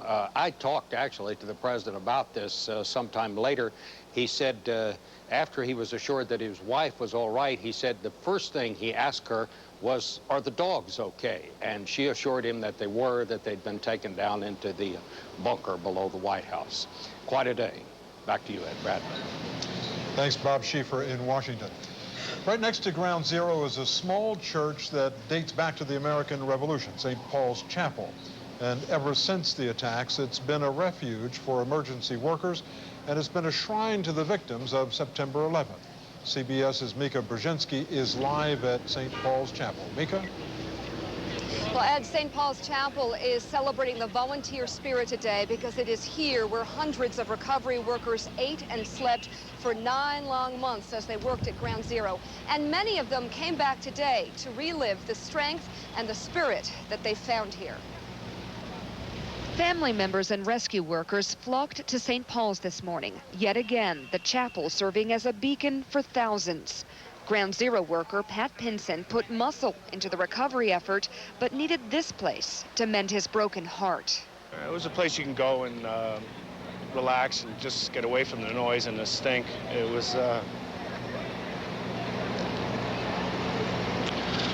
sorry.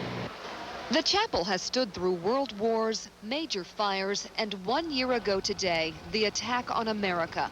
It was a miracle among the horrors of 9/11. The fact that it survived, I was first amazed. I didn't believe that it did survive, and I came down, I had to see it for myself, and they automatically just started putting things together and setting up for us. They never gave any thought to how close they came to being destroyed. For 9 months, St. Paul's was a haven for recovery workers. Here, they slept, prayed, and ate. Some pews are still scarred from their equipment, intentionally left as a reminder of this chapel's role in history. This canine rescue unit out of Pennsylvania remembers St. Paul's as their pillar of strength. The dogs would read off of us. We were becoming depressed. And the dogs then became depressed because we were. So we had to leave to get psyched up again, to go back in. We came and we rested and we became nourished, not just physically, but spiritually as well. Now, the mementos that you see on the wall behind me will be removed, but officials at St. Paul's tell me that every single one will be archived and saved. Ed. Commissioner, did you ever become depressed the same way that those workers did, seeing this day in and day out? Honestly, Ed, I don't think I became depressed. There was times I thought about it and I was saddened, but I don't think I had time to be depressed. We didn't have much time off. And in one sense, the rescue workers, the people that were down there on a daily basis, the cops and firemen, and the people that came from all over this country, from around the world, the American Red Cross, the Salvation Army, these people really were an inspiration to me. So I think they did more to help me and help the city than they did to depress me or give me a sense of depression. You had a lot of volunteers down here as well. You had volunteers that they started coming in on that day within hours. I noticed about 2:30 in the morning, that was September 12th. When I got to Ground Zero, We had people from Washington, D.C. that had come up, people from North Carolina. They were coming from all over the country, and as the first 3 or 4 days went on, and you have to realize we didn't have airplanes at that time, we didn't have flights coming out of airports. These people were driving in from all over the country. There were volunteers from all over this nation. May I ask you how you heard about this? Where were you, and what was the first thing that you were told? Because when I heard it, someone said a small plane had accidentally hit the North Tower. I was in my office, and one of my staff members came in and said that a plane had hit Tower 1, and they were excited. The people in my office was excited, and I basically said, calm down, relax. It's, you know, there's tragedies in this city every day. I thought it was a small aircraft until I went to my office in my conference room and I saw the damage to the building, and then I said, who said it was a plane? They said, well, that's what the aviation, the NYPD's pilots are saying. And I had my doubts at that time, but I responded. I was at the scene when the second plane hit Tower 2, and then I realized what was happening. Commissioner Carrick, thank you very much. The 9/11 hijackers may have been motivated by anti-American hatred, but their terrible deeds were fueled by money. And even now, a year later, there's no guarantee that the flow of terrorist cash has been cut off. Jim Stewart in Washington has been following the Al-Qaeda money trail. Jim? Ed, there's no question that U.S. authorities have made tremendous progress in taking a bite out of Al-Qaeda's wallet, as well as discouraging future contributions. But the flip side to all of that is that Al-Qaeda has always worked on the cheap. Less than 3 weeks after the Twin Towers came down, the FBI was stunned to discover that Osama bin Laden's terrorist organization had pulled the whole thing off for less than $500,000, or about $160 per victim. Agents could even itemize the tab. $49,500 for airline tickets. Many flew first class, of course. $39,500 for flight lessons. $6,100 for rental cars, and another $6,100 for hotels, and on and on. And being the good, dutiful employees that they were, hijackers Mohammed Atta and Waleed al-Shiri had even wired $15,000 in unused funds back to Al-Qaeda for future operations. Ever since that discovery, disrupting Al-Qaeda's finances has been a top priority for U.S. officials who see the terrorist group as a cash-hungry corporation. The infrastructure itself of terrorism, Al-Qaeda itself, needs a lot of money to keep going. And if we can whittle away on that, they're going to be a lot less capable as an organization. They needed cash to maintain the 5 training camps in Afghanistan. They needed cash for the weapons and explosives and cash to travel. They even had a payroll to meet, all in cash. Most of that came initially from bin Laden's personal fortune, estimated at between $30 million and $300 million. Later, Arab charities funneled hundreds of millions more in. To date, the U.S. has identified more than 10,000 accounts and individuals tied to Al-Qaeda finances and frozen more than $112 million in assets worldwide. Well, we know that we've had a good deal of success. We know from various sources, which we're not really at liberty to discuss specifically, that Al-Qaeda is strapped for cash. Strapped maybe, but not broke. Jose Padilla, the American suspected of scouting for Al-Qaeda here, was given $10,000 in cash for his trip. And a suicide attack against a synagogue in Tunisia after 9/11 was also paid for in cash. More troublesome, Al-Qaeda's chief financial ministers, the men who know where the money is hidden, are still missing. All that presumes, however, that Al-Qaeda is dependent on cash more than anything else to stay in business. The reality, however, is that its most valuable asset may not be money at all, but rather something they seem to have an endless supply of, which is young men who are willing to die for the cause. And Ed, we should also point out that the Associated Press has just moved a story from Afghanistan, quoting U.S. officials as saying that they have captured a top financier in the Al-Qaeda or Taliban networks. They don't identify the man by name. They say, however, he was a significant target, so we'll be looking for more details on that later. Ed? Jim, do you know of people that they've picked up in the past? Have they been able to get information from them? Are they talking, in other words? Well, they are talking, but they're not answering very many questions about finances. There are a few anecdotal things that we can look at. You may remember there was a giant military operation called Anaconda in the midst of the war. After that, several Taliban groups dispersed, and it is reported that several of them were handed small amounts of money at that time. And finally, there was the recent interview on Al Jazeera. You may recall that one of the men there, Ramzi bin al-Shibh, a key figurehead in the 9/11 plot, was said to have been working on 3 laptop computers and having an array of cell phones going off around him at the time. So presumably they have at least walking around money. Where they're getting it, however, is just not clear, Ed. So, Jim, today we don't know where the funding is coming from. How difficult is it to track it? It's very difficult to track it because so much of it in the past came from a sum of money that bin Laden had personal control over, and also came from charitable organizations where, frankly, people thought they were giving to charities over there, and it was going to Al-Qaeda, Ed. Jim, thank you very much. You are watching continuing CBS News coverage of 9/11, the day that changed America.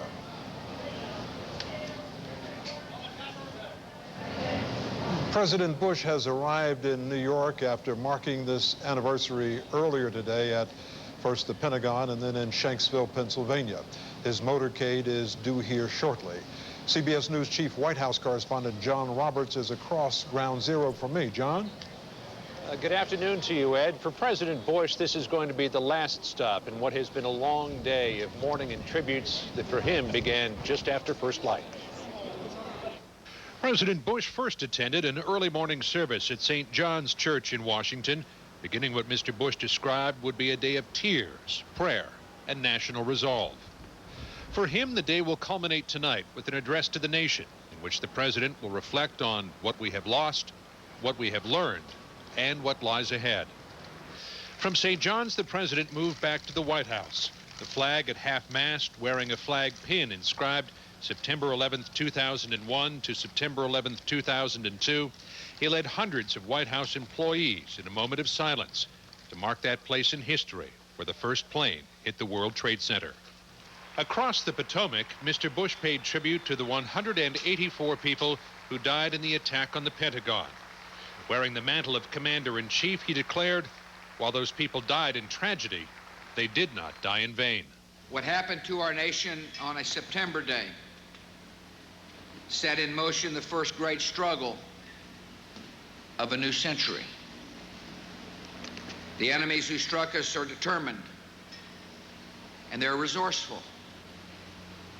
They will not be stopped by a sense of decency or a hint of conscience, but they will be stopped.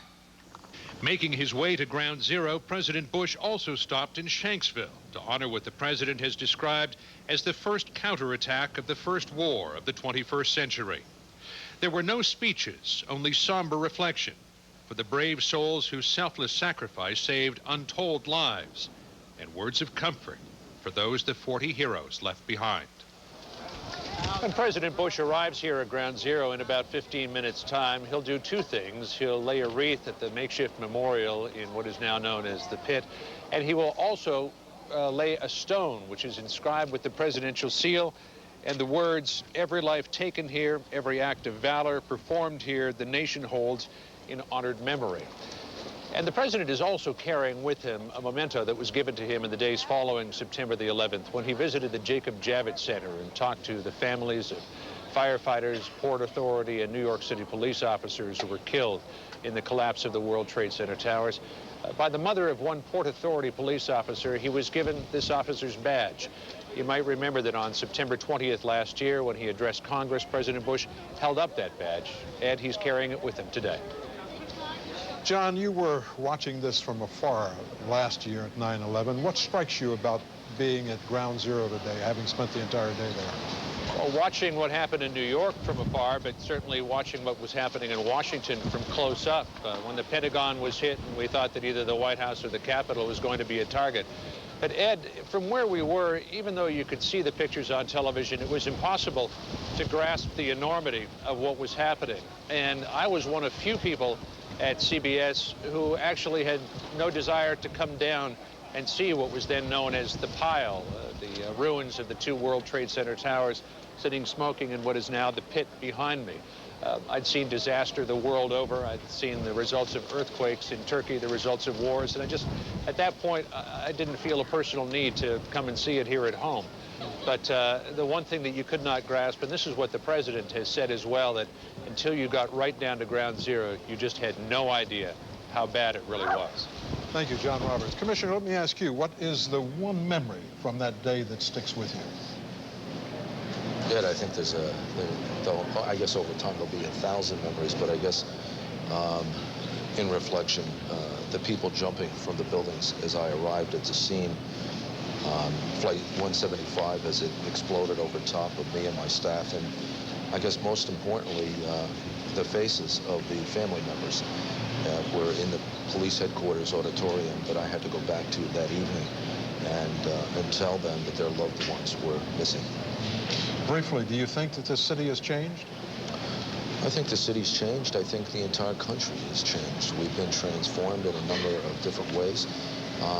We have to prepare for the future, and I think that's what the city's doing. Commissioner Carrick, thank you very much for being with us this afternoon here at Ground Zero. Thanks. CBS News coverage of 9/11, the day that changed America, continues. Good afternoon from Ground Zero in New York. I'm Ed Bradley. We are awaiting the arrival of President Bush for wreath laying in memory of the just over 2,800 people who died here a year ago. Earlier here in New York, there was a touching ceremony at Ground Zero where more than 2,800 people died when the World Trade Center came under attack. Let's take a look now at some highlights from this morning's solemn commemoration in downtown Manhattan.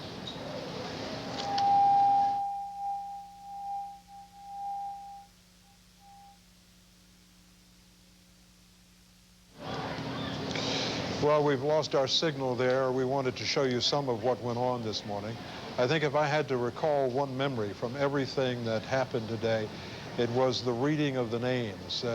I thought it would take an hour and 15 minutes. It took well over 2 hours to read every single name of the people who were killed at that day. Let's see if we can bring up the videotape now and take a look at some of the highlights from this morning's memorial service.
Again today, we are a nation that mourns.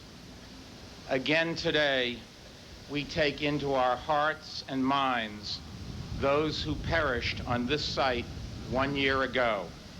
Now we join with our fellow Americans in a minute of silence, led by President George W. Bush from the South Lawn of the White House in Washington.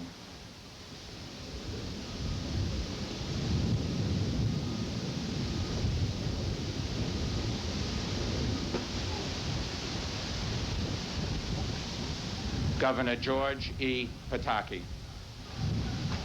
77 years ago, our fathers brought forth on this continent a new nation conceived in liberty and dedicated to the proposition that all men are created equal. But in a larger sense, we cannot dedicate, we cannot consecrate We cannot hallow this ground. The brave men, living and dead, who struggled here, have consecrated it far beyond our poor powers to add or detract. The world will little note nor long remember what we say here, but it can never forget what they did here. They were our neighbors, our husbands, our children, our sisters, our brothers, and our wives. They were our countrymen and our friends. They were us.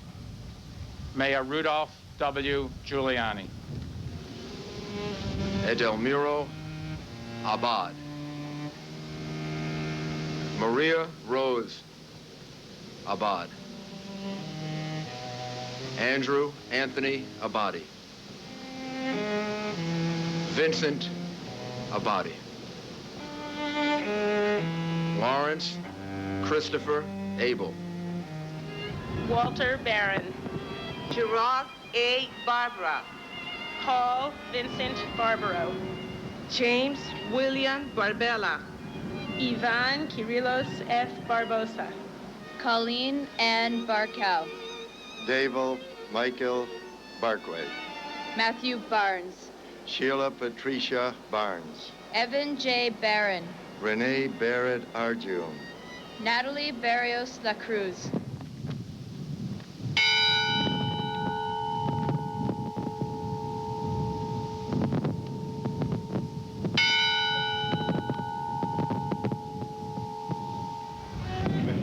Mary Catherine Bofa. Nicholas Andrew Bogdan. Darren Christopher Bohan. Lawrence Francis Boisseau. Taro Coleman. Liam Joseph Colhoun. Robert D. Collin. Robert J. Cole. Gene Collin.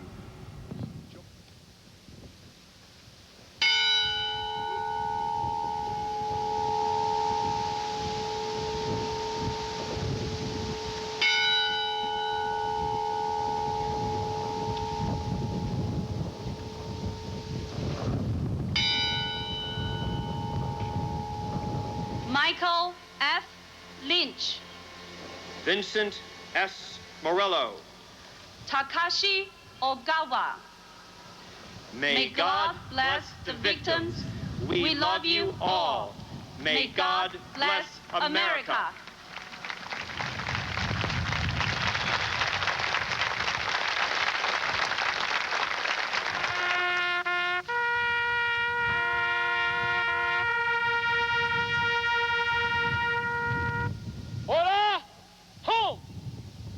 We hold these truths to be self-evident, that all men are created equal, that they are endowed by their Creator with certain unalienable rights, that among these are life, liberty, and the pursuit of happiness, that to secure these rights, governments are instituted among men, deriving their just powers from the consent of the governed.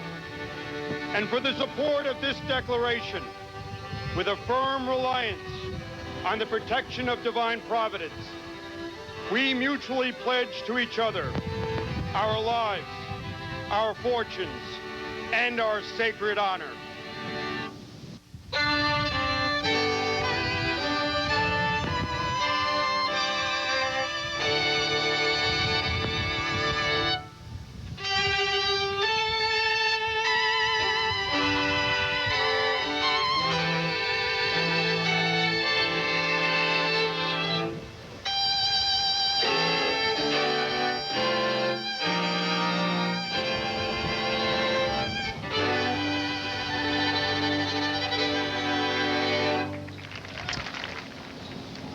Perhaps we just want to sit here for a moment and think about particularly that last scene in the Circle of Honor in the pit here at Ground Zero.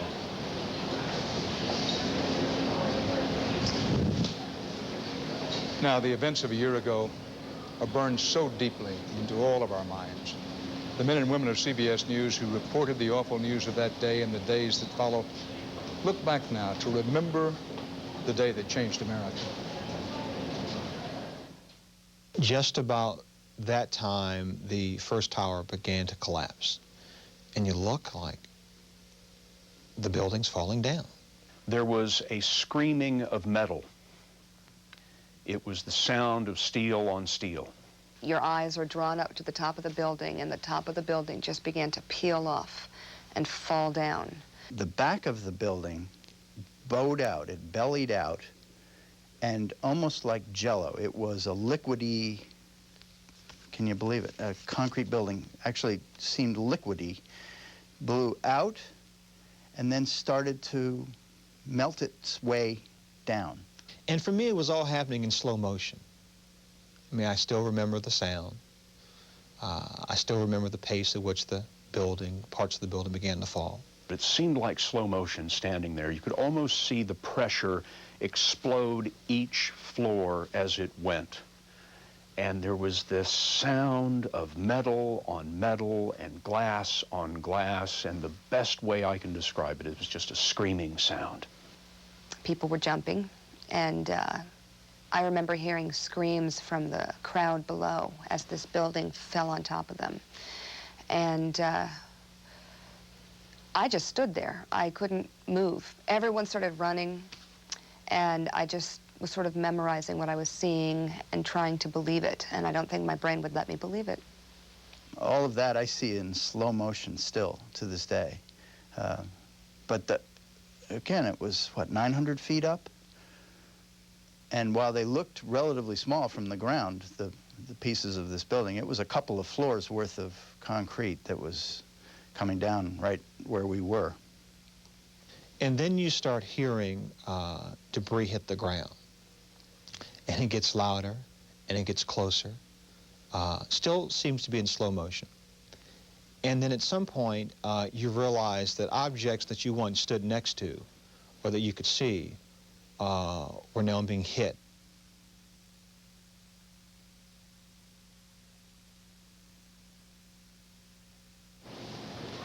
Our correspondents remembering. Although the focus this afternoon has been on Ground Zero here in Lower Manhattan, the truth is families throughout the greater New York City area are remembering the loved ones they lost on that day. Randall Pinkston joins us now from Middletown, New Jersey, just across the river. Randall? Dan, just a few hours ago, I looked across the street and saw what appeared to be a normal scene, children who were going to recess. And then I recall that nothing here is normal. 19 of those children lost their parents a year ago. St. Mary's Roman Catholic Church lost 26 parishioners. And this county, Monmouth County, lost 158 people, more than any other county in New Jersey. Clearly, the people here are searching for a new normal. And some of them are finding it by leaning on each other, the victims themselves. After all, no one understands better the loss of a parent or a spouse or a child than someone who shares the experience. It's excruciatingly painful. It brings you back to that day and that time period, which was a living nightmare. Mindy Kleinberg's husband, Alan, was one of the victims of the World Trade Center attacks. In the years since his death, she's found support from 3 other women who also lost their husbands that day. And it isn't just September 11th, because September 12th we were looking for them, September 13th we were looking for them, September 14th, then all of the memories are going to come flooding back. Memories of the life she shared with her husband, Kenneth, and their 2 children. Lori and Mindy decided to go to Ground Zero today. Kristen Breitweiser chose to stay away. Maybe when they have a memorial park or something, I would take my daughter. But, I don't really feel the need to go there. Nor does Patricia Casaza, who is still grieving for her husband, John. There was a prayer circle on the 105th floor that day, and I know my husband was in that circle, and I know he would have been leading his coworkers through a circle of faith. Want to have, These women found each other through the fog of despair this past year, and they found a common mission. We're asking for an independent investigation. We want to know what happened the 24 hours that made up September 11th. We don't think the questions have been answered. They organized rallies, Senator Clinton from New York, visited the White House, and lobbied Congress. We hope that we can just spend some time with you and talk. Absolutely. Looking for answers. Our biggest question, we spend $500 billion on national defense. Tell us one thing that, as a country, we did in a defensive posture on the morning of September 11th. The point is, out of that day, okay, let's look at the failures, not so that we could say you did badly and you did poorly, but that's so we could prevent this from happening again. Just as the women have drawn strength from each other, their children have also grown close. I have this guy right here and that guy right there, and then my friends and my mom, of course. They tell me, like, that we're gonna make it, even though my father didn't. We're gonna live through this. Lori Van Auken's daughter Sarah wrote a song about losing her father. Daddy, are you there? While Patty Casaza's son John drew a tribute to his dad, a Superman emblem over the World Trade Center, kryptonite on the suicide jet. When I was a little kid, I always thought my dad was like Superman, and he only had like one weakness, which was the kryptonite, and that plane was the kryptonite crashing into Superman. Bye, guy. Out of broken families, there are new, strong bonds and new understanding of the importance of ordinary things. Something my son said, you know, stuck with me. He didn't get up to say goodbye to his father the morning of the 11th. So we make sure now that we always say goodbye, I love you, and, you know, give hugs and kisses before we walk out the door, because you really don't know. Give me programming and ear.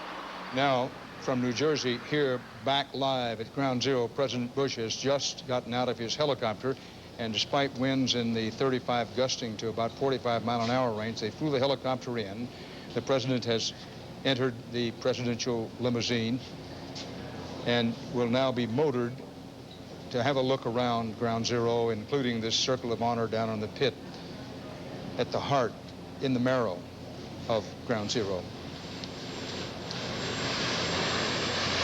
Now, the president is not expected to say anything here. That the president's, the next time he's scheduled to speak, or let us say make any formal speech, will be tonight at 9 o'clock Eastern, 8 o'clock Central. That's when President Bush will be speaking live to the nation from Ellis Island with the Statue of Liberty as a backdrop.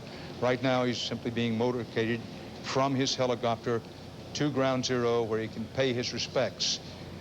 As we like to remind ourselves from time to time as Americans, the American presidency,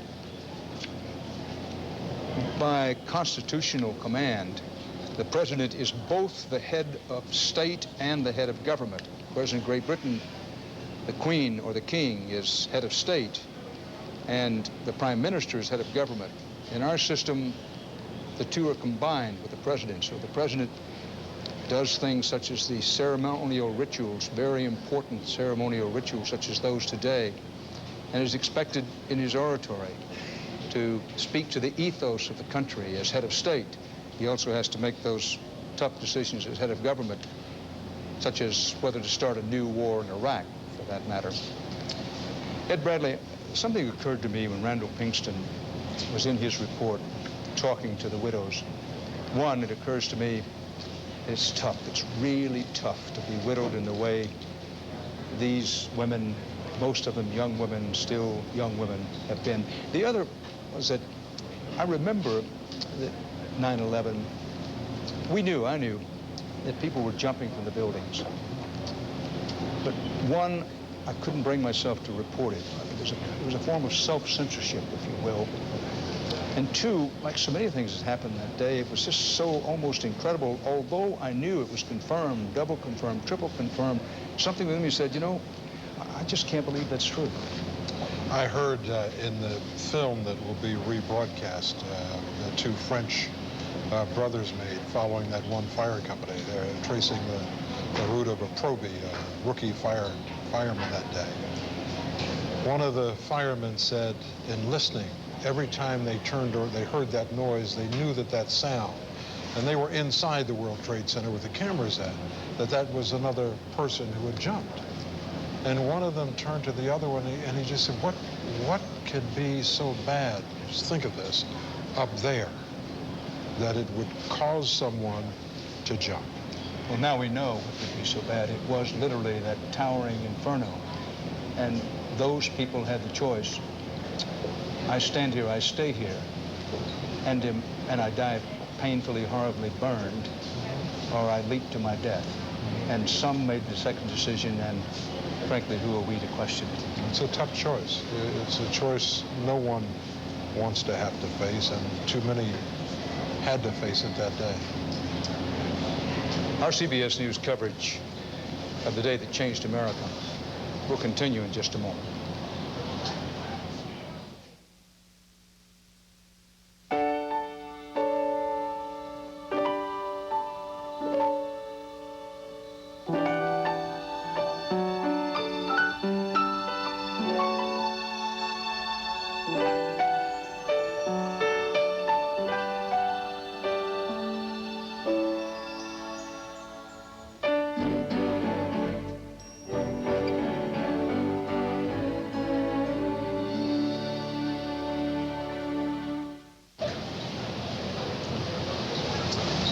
President Bush, having flown to New York from Shanksville, Pennsylvania, then gotten in a helicopter, been helicoptered to the general vicinity of Ground Zero, has now been motorcaded to the pit. What you see now is the live picture of the president arriving in this area, and what he will see is the Circle of Honor. That's the big circle where families of victims each place a single flower today, which will be made into a mosaic as a lasting memorial to the victims. And the president will see all around him how almost amazingly much of this area of Manhattan has been rebuilt, but he will also see how much there is still to do. Keep in mind that so much damage was done below ground. Remember that the falling, collapsing towers speared deep into the ground and did much destruction underground. You see here in our live picture, the honor guard formed across the walkway for the president to walk into the pit. He himself will walk into the pit, lay a wreath, his second of the day, and then he will mingle with victims' families for a good while here in Lower Manhattan. Watching with me all of this is Ed Bradley and our senior White House correspondent, John Roberts. John?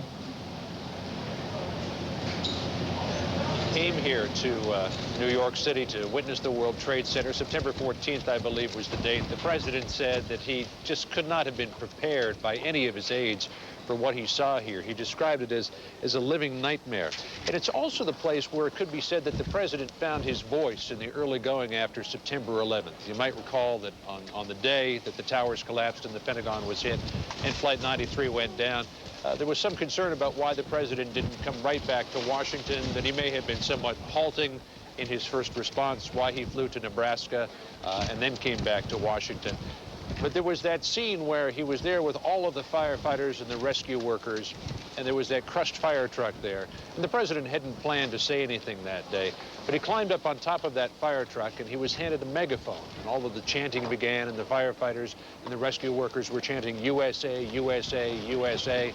And some were saying, Mr. President, don't you forget this, don't you ever let us down. And the president was having a little bit of a problem hearing, and someone said, we can't hear you. And he picked it up and he said, I hear you, the world hears you, and pretty soon the people who did this are going to hear from us. And Dan, that is probably the most memorable moment, and here it is. I can hear you, the rest of the world hears you, and the people who knocked these buildings down will hear all of us soon. A pivotal moment in the days following September the 11th, and certainly the world and the people who perpetrated this horrible crime did hear from him. As to how this has touched the president personally, he likes to say that it really hasn't changed him, although you'll see that he sports a few more gray hairs than he did a year ago. Probably the typical wearing of the office, as so many presidents have experienced before. But First Lady Laura Bush said the other day that this has indeed changed him. It's made him into a much more serious person. This is just about all he thinks about each and every day. Since September 11th of last year, the president has given no fewer than 200 speeches. And at almost every one, Dan, this is the first topic that he discusses. John Roberts, you may want to consider the words of an anonymous ancient Greek, 5th century BC, who said, "We have a deathless yearning for these dead, an immortal yearning in our mortal bodies for these people." And so it is today, as the president makes his way to the Circle of Honor down in the pit. Some of our stations will be cutting away for local news. Others will be sticking with us. You are watching continuing CBS News coverage of 9/11, the day that changed America.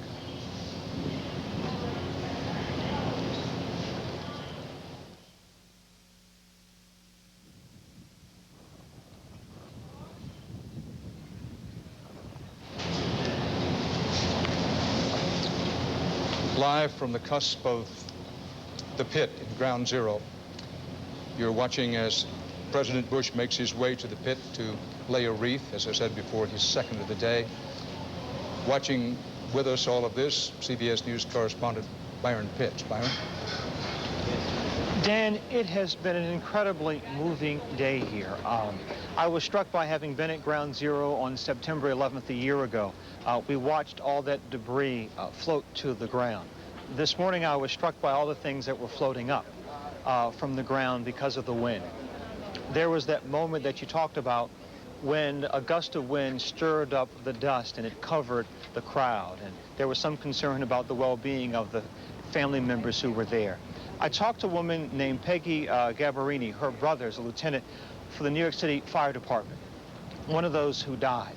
She said that moment when that cloud of dust covered the Ground Zero, covered the pit, that she felt great comfort that the people around her who had also lost loved ones in this place felt that same sense of comfort by that cloud of dust. It reminded them, they said, that perhaps their loved ones at that moment were with them, watching over them at this place where so many died. Dan? CBS News senior Washington correspondent Bob Schieffer. Bob, there is that unwritten law of politics that those who control the images control the agenda. And certainly today, understandably in our system, and it would have been this way with a Republican or Democratic president, the president and the White House have controlled the agenda. When you think about it, there have been very few members of the legislative branch of Congress seen or heard this day. Well, they've all been here. They have been in the Senate. There was a memorial service. There will be a service here at 5:30 this afternoon on the steps of the Senate. But I think this really is as it should be, Dan, because this hasn't been a day when we've been following the president around. This is a day when we've been going from Ground Zero at almost holy ground there to the Pentagon where that other plane hit, and then up into Shanksville. I think it's very appropriate that the president should have visited all of those sites today. I agree with what John Roberts said just a while ago. When the president came to Ground Zero and he picked up that bullhorn and told those workers, "I hear you and the whole world hears you," it was at that moment, I think, that the president, who had been elected president, actually became the leader of the country. When I interviewed the president for my forthcoming book, he told me that he took great strength from what he saw when he came to Ground Zero that day. And you'll recall in those days, it was not just a case of confusion in getting the government organized. The president had some very, very difficult decisions to make during those hours after the attack on 9/11. He told me that the most difficult decision he had to make was when he talked to the vice president and authorized the military to shoot down a civilian airliner if they determined that it was an airliner that the terrorists were trying to turn into another weapon and crash into another building. He told me, he said, you don't make that kind of a decision very lightly, and he said, I must tell you, I still think of it every single day. Thank goodness that was a decision that never had to be ordered. These were very difficult days in the hour after 9/11. I think it is very appropriate, Dan, that we go back and visit all of these sites today and see the president doing it, because as you said in the beginning, the president of the United States is not just the head of the government, he's the head of state. That means he represents us all. And so today, he represents us at each of these places.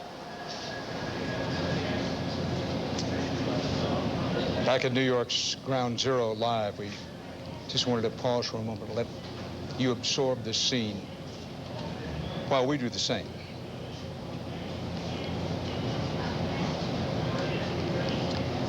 For some of you, your local news is next. The rest of you, our special CBS News coverage of 9/11, the day that changed America, continues.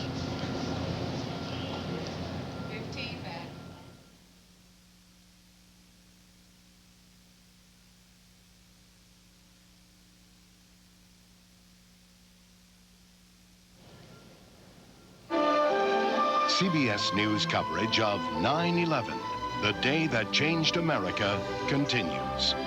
From Ground Zero in New York, here is Dan Rather. Good afternoon. We are remembering, we are honoring, and we're looking forward. President Bush has just arrived here at Ground Zero in New York, where he's about to lay a wreath in memory of the 2,800 plus people who died here 1 year ago today. The president will also be meeting with family members gathered here, as he did earlier in the day around the Pentagon in Washington, and then later around Shanksville, Pennsylvania. Tonight, the president addresses the nation from Ellis Island with that great lady, the Statue of Liberty, as his background. That'll be at 9/8 Eastern Time. Now the president, hand in hand with the First Lady, walks the long walk into the pit.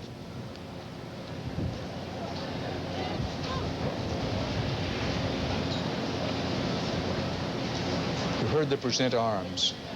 Let's pause, listen closely, and see if we can hear the footsteps.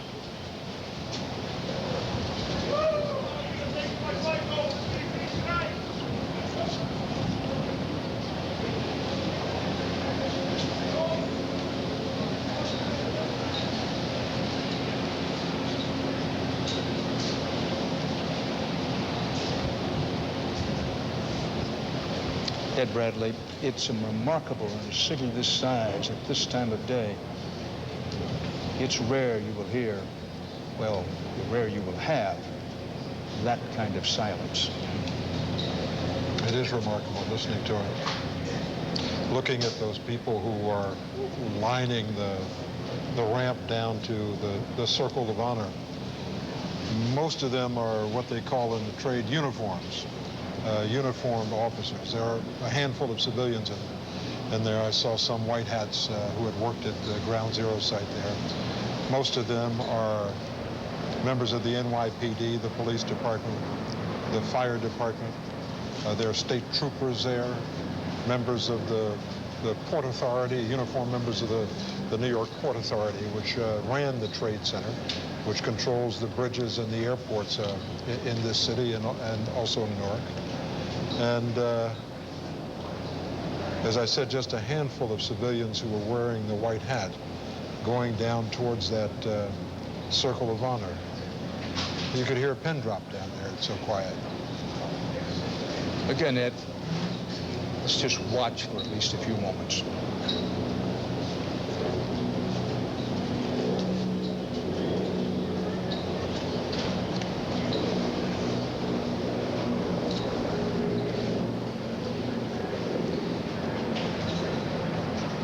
The wind is up and the shadows lengthen as President and First Lady Bush come to the wreath.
Now, after laying the wreath, the president, man to man, man to woman, man to children, goes down the line of the families of victims. It still catches in the throat to say it. 2,801 known dead at this one site. They died in just a short while that morning of 9/11.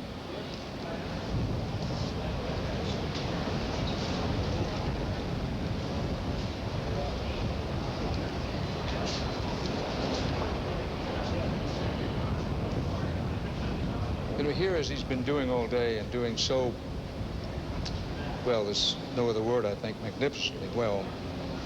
The president is offering condolences to families. He did it in Pennsylvania, he did it earlier at the Pentagon, now he's doing it here in New York. Words of encouragement, and yes, words of resolve. And just as he has mixed those things in his public oratory, he does so in these little personal words, paragraphs, little short things that he says to these family members. And one of the things the president emphasizes, yes, he gives condolences, his sympathies, his encouragement. When I spoke, he also passes along resolve. It's, as I understand it, pretty much in the spirit of something that the late Mahatma Gandhi said, that, quote, throughout the history of mankind, there have been murderers and tyrants. And while it may seem momentarily that they have the upper hand, they have always fallen, always, quote, unquote.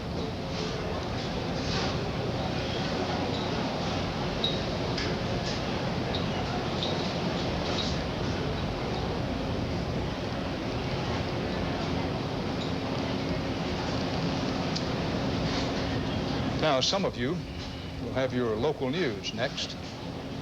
For the rest of you, our CBS News coverage of 9/11, the day that changed America, will continue.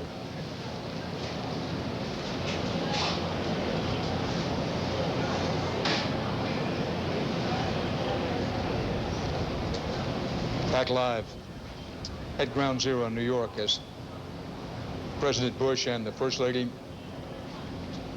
without haste, worked their way through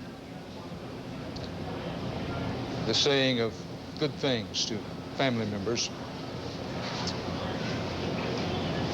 who are survivors, those who've lost members of their family here in New York. Now, as we've been reminding you, President Bush will address the nation from Ellis Island tonight at 8 Central. And our senior White House correspondent, John Roberts, has a preview of what the president's going to talk about. John? President Bush's speech tonight from Ellis Island with the Statue of Liberty in the background is going to really sort of contextualize for America everything that has happened in the past year. And the White House has just released a few excerpts of what the president is going to say this evening. And he's going to get very intensely personal. As you mentioned just a minute ago, he does so well, as you can see here, as he shakes a hand, plants a kiss on a cheek, a few words of comfort, and resolve to go on. The president will say tonight in his speech, for those who lost loved ones, it has been a year of sorrow, of empty places, of newborn children who will never know their fathers here on earth. For members of our military, it has been a year of sacrifice and service far from home. For all Americans, it has been a year of adjustment, of coming to terms with the difficult knowledge that our nation has determined enemies and that we are not invulnerable to their attack. And the president will remind Americans what's at stake here. He will say tonight in his speech, the attack on our nation was also an attack on the ideals that make us a nation. Our deepest national conviction is that every life is precious because every life is the gift of a creator who intended us to live in liberty and equality. Powerful, personal words delivered tonight in front of this nation's most powerful symbol of liberty, justice, and freedom. Dan? John Robertson, we're going to go to Washington and Bob Schieffer, because, Bob, the president, after delivering what we now know is going to be a very personal talk to the American people tonight of maybe 6, 7, possibly 8 minutes at 9, 8 Central, then it's a sharp shift of gears tomorrow morning before the United Nations, in a speech in which he is, for every indication, going to lay it on the line about Saddam Hussein in Iraq, and in no uncertain words say to the United Nations, okay, in effect, it's your insistence, give him an ultimatum. If he meets it, which we doubt, that's one thing. If he doesn't, then the United Nations pass a resolution in support of striking Iraq. So, Bob Schieffer, the speech tonight, the talk, the very personal talk, will be totally, completely different from what he does before the United Nations tomorrow morning. Well, I think that's exactly right, Dan, and I think you've outlined just exactly where that speech is headed. It's my understanding that the president will go before the United Nations, lay out the case against Saddam Hussein, say to the United Nations, in order for this to be a credible organization, we must be prepared to enforce the sanctions and the rules that we pass as members of the United Nations. And it's my understanding the president will then say, if the United Nations is not willing to enforce those regulations and is not willing to force Saddam to disarm, then the United States will reserve the right, and I underline reserve the right. He's not saying we're going to do it, to do that basically on our own. This is going to be a major speech. It's going to be a speech that those people here on Capitol Hill are going to be listening to very, very closely, because the president, it's our understanding, will also ask Congress to authorize him to take some sort of action depending on what the United Nations does. There's general consensus here on the Hill, Dan, that the Congress will back the president if this is something that is done through the United Nations. What happens beyond that is still to be determined. But this will be, as you say, one of the major speeches of George Bush's presidency, and nowhere will they be listening more closely than right here on Capitol Hill. Well, nowhere except, Bob, if I say this respectfully, nowhere except perhaps in Baghdad itself. Well, one would hope that is the case, because as we have seen, and I think some people here on the Hill would tell you, Dan, one of the reasons that the administration has taken the tough line that it has thus far is people here are convinced that Saddam Hussein is not a man who listens to subtlety. He is not a subtle man. They feel they have to be very, very direct, because I think everybody here, the most liberal Democrat, the most conservative Republican, would say that nobody here expects Saddam Hussein to do anything unless he is convinced he absolutely has to, or he faces very serious consequences. Well, Bob, no one wants to be flip about anything as serious as this, but there comes to mind an old Western saying that may apply to Saddam Hussein. He's not gone, but if he puts his ear to the ground, he can hear the posse coming. Well, if I were Saddam Hussein, I would say to Saddam Hussein, that's very good advice, Dan. Bob Schieffer, reporting live from our nation's capital, and indeed at the Capitol itself. I want to turn now to Ed Bradley, who's with me here at Ground Zero in New York. Ed, there's been a lot of discussion about what to do here. Everybody wants to do the right thing. As I think it's now overwhelmingly majority of opinion that with the memorial to the Vietnam veterans in Washington, we did the right thing. But there's a lot of controversy in getting to that point.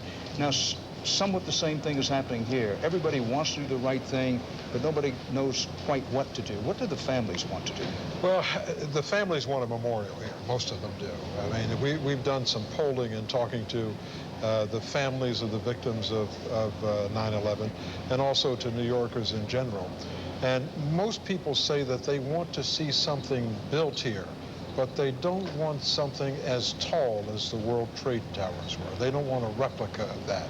Most of the families will tell you that they don't want anything on that site. Most of them say, in fact, and most New Yorkers say, that that square footage, that the footprint of the building on this site, on these the two buildings on this site behind us, that footprint should be a memorial, and that there should be nothing built there. The reality is that this is a very valuable area a city in which space is very limited. We're not a city like Los Angeles where things can spread out. Here things go up because there's not very much space. It's hard for me to believe that there will be no commercial development of this area. I think that there will be some commercial development. I think that there will be a memorial behind us. The question is, what form would it take? And I don't think anyone at this point knows, because there's so many proposals out there, and they have to take into consideration not just the wishes of the survivors, if you will, and those people who lost families, but they have to take into consideration what other people in this city want. As you and I were talking earlier, it was nice to see the lights that were up, I think, for 30 days. And it was wonderful if you lived up on 89th Street. But if you lived next door to where those lights were and you had to look out at your living room or your bedroom at night, it was something you didn't want to see, but something that you would tolerate for a limited period of time. As we watch President and First Lady Laura Bush work their way slowly with these families, the President just signing something for one of the family members there, Byron Pitts, who's at another location but also right here on top of what's happening, has been watching and listening. And Byron, from your point there, from your vantage point, give us some insights on what it's like down there. Dan, in many ways, today has felt like a church service. At this moment, this seems like when the preacher meets the congregation. As we all know, the President and Mrs. Bush are a very religious family. And the President has talked in the past about the power of prayer. I'm sure those kinds of conversations are going on now. This morning, during the memorial service, the pit, that hole 7 stories deep, seemed holy at times. We watched people fall to their knees and pray. We watched grown men cry. Most folk walked down. We saw some elderly people wheeled down. We saw young children carried down by their parents. I know, in having spoken with a number of the people who were at Ground Zero today, they value the President's presence today, Democrat or Republican, it does not matter. Anyone who's ever lost someone or loved someone, nothing perhaps can fill that void, but there's always value when people of importance come to you and offer their condolences. And certainly there are few men on this earth more important than President Bush. This has been a day, Dan, of so many moments, small moments. That moment earlier today when that cloud of dust came over Ground Zero. We talked to one woman who was there in honor of her brother, who said at first it was a bit difficult to breathe with that cloud of dust, but then she and the people around her all said they felt some sense of comfort, that they felt the presence of their loved ones. So we have some. Thanks, Byron. And they felt real comfort at that moment. It has been a sad day, but also, I think, for many people here, a spiritual day. I've been struck by the contrast between today, September 11th, 2002, with this day a year ago. Dan, by this time of the day last year, people were beginning to come down to Ground Zero with those pictures of their loved ones, looking for answers. Well, a year later, they found some of those answers, but people came back again today with the pictures of their loved ones. We saw people throughout the day with, I saw one person with a quilt that had pictures of their loved ones and scripture written across it. Those same families who cried here a year ago cried again today as they came and came to the circle of honor to leave flowers and pictures and mementos of their loved ones. And we saw a number of people, Dan, who dug up soil to bring home with them. As tightly scripted as this day was that the mayor had put together, I think people were scheduled to leave their flowers outside the circle, but some felt moved. One gentleman went into the middle, and then others followed and left things there. There was a moment, Dan, you mentioned earlier, where there was I believe it was a police officer, a uniformed man, who walked into the center of the circle.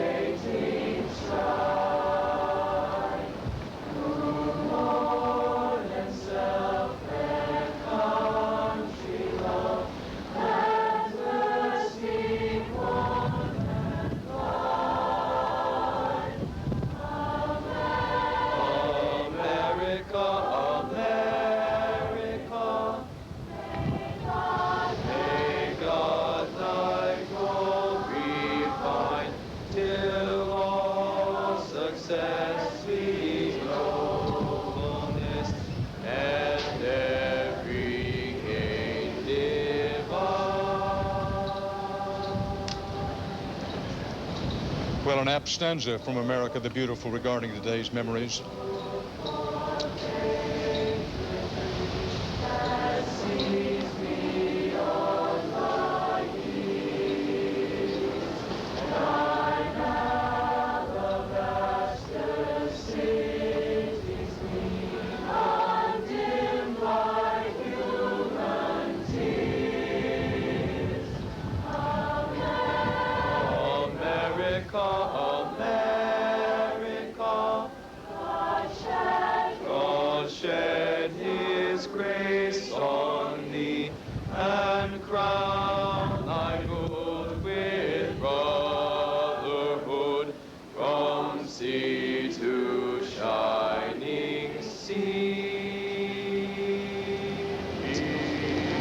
You heard them sing the words, "O beautiful for heroes proved in liberating strife, who more than self their country loved, and mercy more than life."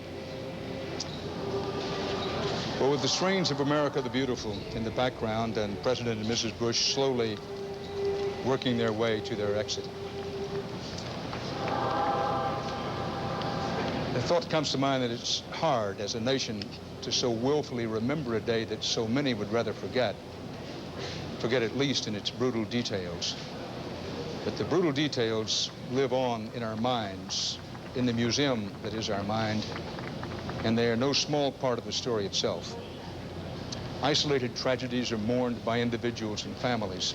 September 11th was a calamity that struck at the American family. It was an act of violence that killed more than we can bear, in Mayor Giuliani's memorable phrase. It also took from us firefighters, police, soldiers, rank and file citizens. It laid low corporations, brought fear to our skyways. It demolished two of our most towering landmarks and damaged the physical symbol of our national defense. A hit to the heart of some of the very people and things that tell us that we are more than a collection of individuals. We are a country, one country under God. We are a society. Perhaps the most brutal detail of all is this was precisely what was intended. 9/11 was not a natural disaster. This was done to the United States.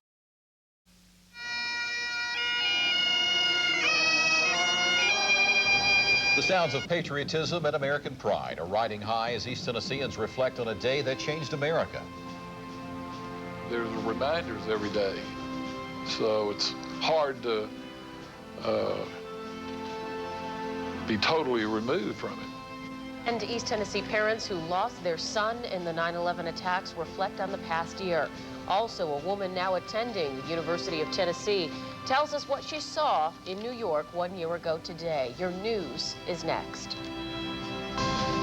The resolve of our great nation is being tested. Make no mistake. We will show the world that we will pass this test.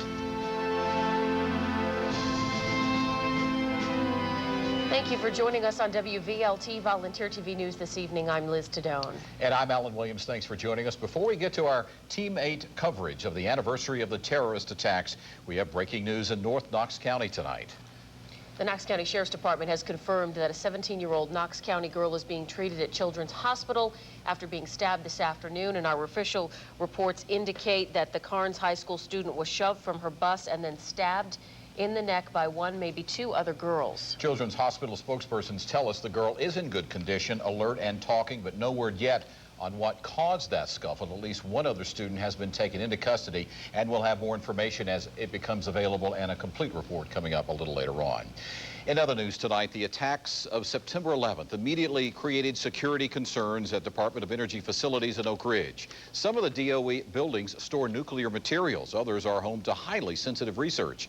WVLT Volunteer TV's Bob Yarbrough shows us that even though security at the facilities has increased, the real changes are on the inside. Tighter security is the most obvious post-9/11 change at the Department of Energy facilities. We have a very important national asset, and we've always put a lot of emphasis on protecting that.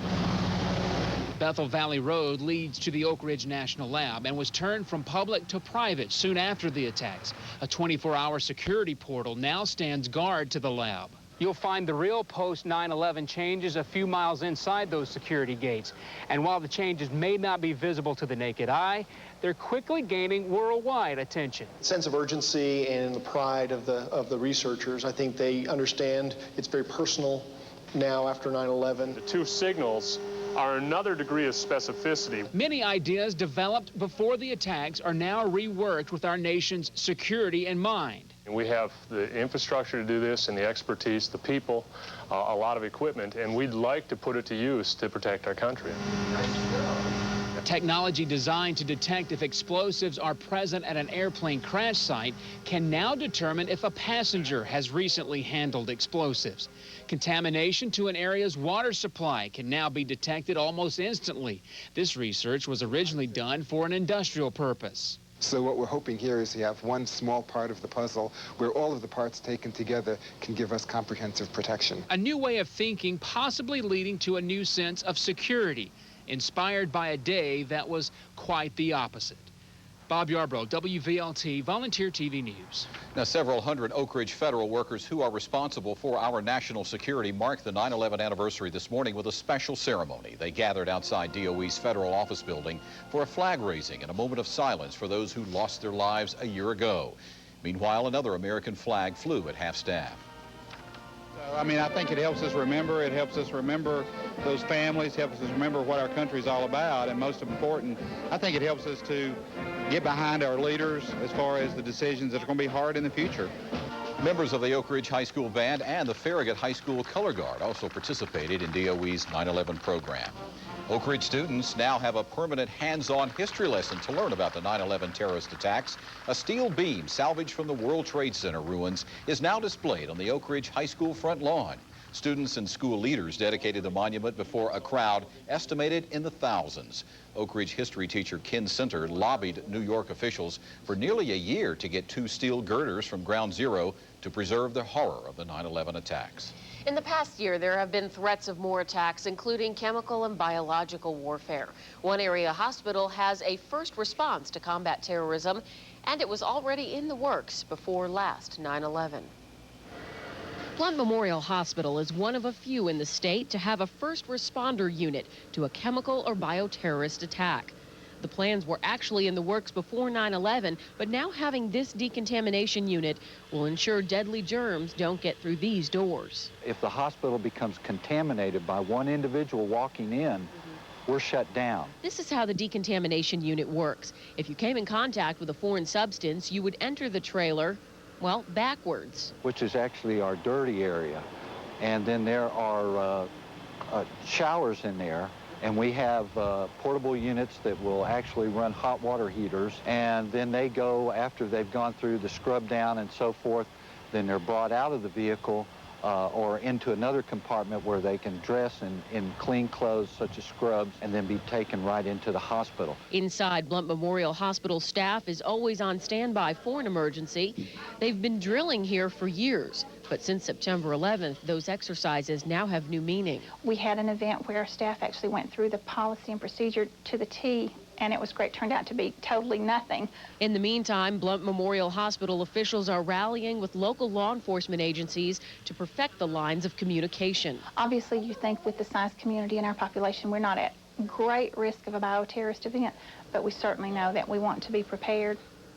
Parts of East Tennessee's medical community rallied today as the healing process continues from the events of last September 11th. At UT Medical Centers, workers found something resilient and admirable as they commemorated last year's tragic events. The crowd sang "God Bless America."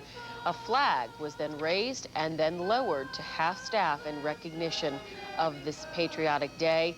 Symbolically, Lifestar medical helicopters flew over, followed by an Air National Guard KC-135 air refueler. It's a difficult day, but what some say is a necessary one. So I think people just want to step back and remember those that we lost, remember their loved ones, and remember this day. It's a part of our country's history now. Throughout the day, the medical center is honoring employees and members of the military along with the National Guard and reserves. The city of Knoxville paused today to honor the firefighters, police officers, and emergency personnel who continue to protect our country. The processions of emergency vehicles began in West Knoxville early this morning and made its way down to the city-county building. There, emergency personnel and local citizens heard firsthand what this day means to the men and women in uniform. Many of these everyday heroes say they will always remember the sacrifices made 1 year ago today. From now until the country stops breathing, we will celebrate this day, and we will express our gratitude to all the policemen and firemen and ticket counter, candy store workers, all the people that were in that building from India and Pakistan and Israel and England and, you know, all over the world. We thank them, and we thank God for them. Well, people are gathering at Market Square tonight. They've done that throughout the day, taking part in an event called Knoxville Remembers. And WVLT Volunteer TV's Lee Doolittle joins us from downtown Knoxville now with the latest. Lee? Hi, Alan, you're right. Knoxville Remembers, a program that gets underway at 6 o'clock in just a few minutes. You can hear behind me, that is Crown College Choir, about 200 members out of Powell, Tennessee. This is a choir singing now who actually sang at Ground Zero. They will kick this program off at 6 o'clock. Then at 7 o'clock, the military aircraft will fly over. And of course, throughout the rest of the evening, till about 8:20, they'll continue to light candles and hear messages from Dr. Clarence Sexton, a hope of message and encouragement. It's just a time for people in Knoxville to gather, to support each other, and to support our country. Now, also coming up in the next half hour, we'll talk to a college student who says she could no longer live in New York after the attacks. She's now back home and attending UT. Hear her story coming up in the next half hour, and of course, we'll bring you the latest activities right here at Market Square in downtown Knoxville. Lee Doolittle, WVLT Volunteer TV News. Liz and Alan. All right, Lee, thank you very much. Okay. Well, it's great to see people getting involved in their communities to commemorate this day. And for many employees in East Tennessee, today's 9/11 anniversary meant putting in a normal 8 hours on the job. However, on this day of reflection, this day was spent caring for others. As many Americans reflected on this anniversary, thousands of other East Tennesseans were simply too busy to think about it. Their caring hands and hearts were helping others in the United Way campaign's Day of Caring. At South Knoxville's Montgomery Village Child Development Center, dozens of First Tennessee Bank employees worked to build an entire playground. In Maryville at the Child and Adult Abuse Center called Haven House, 17 members of United Steelworkers 309 landscaped, cut trees, and performed numerous repairs. In the Knoxville Big Brothers Big Sisters headquarters, painting was the order of the day by KUB workers. The kids have drawn the pictures, and then they've traced them up on the wall, and we're painting them in. Elsewhere, members of the company Looking Glass Design joined with the group from Martin & Company, creating this mural for Child and Family Services. A few miles away, Shirley Nash Pitts, Kylie Niles, Paul Clack of Home Depot, and myself joined others helping create a flower bed at the Phyllis Wheatley YWCA. The positives of the tragedy is to care for the people in the community and to do positive things and things that's needed in the community. And what's needed is, you know, like painting or planting flowers. We needed flowers. And yes, we were proud. And perhaps the most poignant of all, at Lakeshore Park, Citadel Broadcasting collected over 3,000 pairs of shoes spelling out 9/11. Each pair had the name of one of the victims killed in the attack. All the shoes will be distributed to the needy. Truly a memorable day for East Tennesseans, truly a day of caring. And it was an incredibly uplifting day for all of us. And many thanks goes out to the numerous businesses allowing their employees to give their time in helping others. Wow, what a day. Difference. Makes a big difference out there. Well, there's some other news of the day. There are more human cases of the West Nile virus reported in Tennessee. An update on that coming up. Plus, a school plagued with mold gets a notice to shut down temporarily. And coming up at 6... The towers were on fire. And I kept going down the hallway, what's going on, what's happening? A UT student reflects on what she saw in New York on the day that changed America. We'll be right back.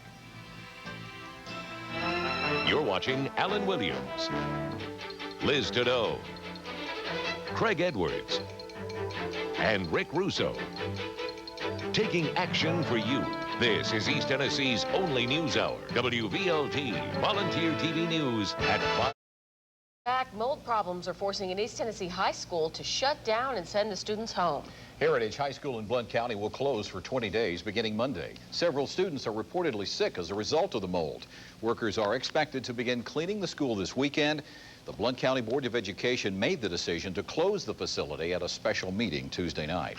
There are now 23 confirmed cases of West Nile virus in humans now. That's an increase of 3. The latest cases include a 17-year-old boy and 2 men ages 70 and 79. All are from Shelby County. Now, in all, West Nile is likely a factor in 4 deaths in the volunteer state. A 41-story building in Ohio is evacuated after bomb-sniffing dogs detect a scent of explosives. This begins our look at news around the nation this evening. The dogs found the scent at a van in a loading dock at the rear of the building. Highway Patrol authorities say 1 man is in custody, but they did not find any explosives in the van. A dog did detect the scent 3 times. About 4,000 Ohio State employees work in the building. The U.S. Coast Guard has ordered a freighter under a Liberian flag to stay away from the Jersey coast. U.S. Coast Guard spokespersons say they found low traces of radiation on board the vessel that was off the northeast coastline. The ship will remain out at sea while officials conduct tests. Air Force fighters escorted an American Airlines flight to Houston after a disturbance was reported on board today. An FBI spokesperson said his understanding was, quote, it appears to be an attempted hijacking, but he couldn't confirm that. The airplane was on the ground at Bush Intercontinental Airport. Officials say 2 U.S. Air Marshals were aboard the flight. Meanwhile, a Northwest Airlines flight was diverted to Fort Smith, Arkansas after the pilot reported a disturbance involving passengers. Northwest Airlines Flight 979 was traveling from Memphis to Las Vegas when a group of men got into a confrontation with the flight crew. FBI agents and local police surrounded the plane on the tarmac after it landed. 4 men are being held for questioning at that airport. The incident is not terror-related. Well, thousands of East Tennesseans mark the anniversary of the 9/11 attacks at outdoor ceremonies. And it was truly a beautiful day, just like it was 1 year ago. And now we want to know how long this great weather is going to last. Craig? It looks like it could be around at least for a couple of days. I think you're going to like it. Lower humidity and cooler temperatures. Your forecast is coming up. Tennessee's most dependable forecast from the WVLT Skywatch 8 weather team, featuring Pinpoint 8 Doppler radar, the most powerful Doppler radar on Earth. Folks in Clinton wearing red, white, and blue turned out for a memorial parade through the streets of their downtown this morning. Boy Scouts led the way, carrying the American and Tennessee flags, while the Clinton High School band marched in remembrance of the 3,000 lives lost on 9/11 last year. Firefighters, police officers, and emergency workers carried a large version of the Stars and Stripes, and Clinton students stood in their schoolyard to watch the parade go by. Just an incredible day to honor America today. The outpouring is just tremendous, isn't it? And the weather here has been just terrific. It has. In various areas where they've been observing all these remembrances, it's been very gusty. The winds have been very gusty in parts of Pennsylvania and also in New York City, as a matter of fact. Frontal system that is coming through our area is also impacting that area, and it does look like they're going to see some very gusty winds as it continues in New York City over the next couple of hours or so. And behind that front, cool, dry air is coming our way. Right now, it's still on the warm side, 87 degrees. Our heat index stands at 90 right now. Humidity is at 50%. The pressure is falling. Winds are coming in from the north at about 12 miles an hour. So it's picking up a little bit of a breeze here, too, but they've been seeing 30-mile-per-hour winds and gusts in the 40s in New York City right around the ground zero area, as a matter of fact. 87 degrees our current rating, but look at Crossville, 79 degrees, 84 in London and Corbin right now, 83 in the Tri-Cities, 83 over in Asheville, 91 in Chattanooga. This should be the last day of 90s for Chattanooga, certainly over the next few days. They'll cool down too, and temperatures in the 80s off to our northwest, and they have lower humidity too, so it's feeling much more comfortable back up to the north and off to the west. It still looks like as we go through the next 24 hours, that cool, dry air will continue to filter on down into our area. On our radar right now, we're picking up showers and thunderstorms down south in parts of Florida. Notice that Hurricane Gustav is now off to the east, not even showing up on our radar, but some of those gusty winds that we're picking up along the east coast are attributable to that storm, and it certainly has had an impact as it's been making its way off to the northeast. In our area, though, nothing showing up as far as precipitation is concerned, and it should remain dry, at least as we head on into the weekend. Now, parts of Florida are getting some pretty heavy showers right now. This is not anything to be terribly concerned about, but they are getting some showers from just about Daytona, further south, all the way down to Miami. Scattered showers and thunderstorms over parts of Maine, too, and that is part of the big storm that's making its way off to the northeast. It's really off the coast far enough so it's not really having a direct impact on our weather, but you can see the storm is moving off to the northeast. Here in East Tennessee, high pressure's moving in, dry air coming with it, and that means we're going to see some very pleasant weather coming up for tonight and for tomorrow, as low temperatures will drop down into the 50s and high temperatures for tomorrow just in the 80s, so it should feel pretty nice out there. Partly cloudy skies early on, then clearing skies later tonight. The overnight low will drop to about 58 degrees. And then for tomorrow, a sunny and very pleasant day. The high temperature will be around 84 degrees. Humidity levels will be on the comfortable side too, so it does look like it's going to feel pretty nice out there. On into the weekend, well, there is a chance of rain developing in the forecast. It does look like we'll see some showers around, especially by Saturday night into Sunday. That's our best chance right now. Temperatures will warm back up a little bit. Humidity levels will certainly go back up as well. We could use the rain, and since the Vols aren't playing this weekend, I think this is the weekend we want to get those showers in. Yeah. But out of the way. Yeah, and I see Monday, that's kind of the eve of fall, isn't it? You're right, it 80 is. degrees. It's appropriate, Not too I bad. guess. That's about where it should be this time of the year. Okay, all right, thanks, Greg. Well, the events a year ago today impacted all of us in one way or another. Up next, Dr. James Dobson gives us his reflections on the day that changed America, and still ahead at 6. It feels terrible. It's all of those emotions, mad, bitter, angry. A Knoxville family grieving the loss of their son talks about the events of the past year. Stay with us. More of WVLT Volunteer TV News is still ahead. Sometimes tragedies like September 11th makes us wish we could put our children in a protective bubble. But would a perfect world for them be devoid of all those problems? In tonight's Focus on the Family commentary on WVLT Volunteer TV News, Dr. James Dobson answers that question. Contrary to what some parents may believe, the ideal environment for a child is not one devoid of problems and trials. Though it's hard to accept at the time, your child needs the minor setbacks and disappointments which come his way. How can he learn to cope with problems and frustrations if his early experiences are totally without trial? You know, a tree that's planted in a rainforest is never forced to extend its roots downward in search of water. Consequently, it remains poorly anchored, and it can be toppled by even a moderate wind. By contrast, a mesquite tree that's planted in a dry desert is threatened by its hostile environment, and it can only survive by sending its roots down 30 feet or more into the earth, seeking cool water. But through this adaptation to an arid land, something else happens. This well-rooted tree becomes strong and steady against all assailants. Now, this illustration applies to our children as well. Those who have learned to conquer their problems are more secure than those who have never faced them. So our task as parents is not to eliminate every challenge for our children. Rather, it's to serve as a confident ally on their behalf, encouraging them, and when they're distressed, putting an arm around them and intervening when the threats become overwhelming. Above all, we need to give them the tools with which to overcome the obstacles. With Focus on the Family, I'm Dr. James Dobson. Firefighters paid a big price working to save others during the 9/11 attacks. Today, East Tennessee's firefighters paid tribute to them. That story is still ahead. But first, a look at what's coming your way tonight on WVLT, Volunteer TV, and CBS.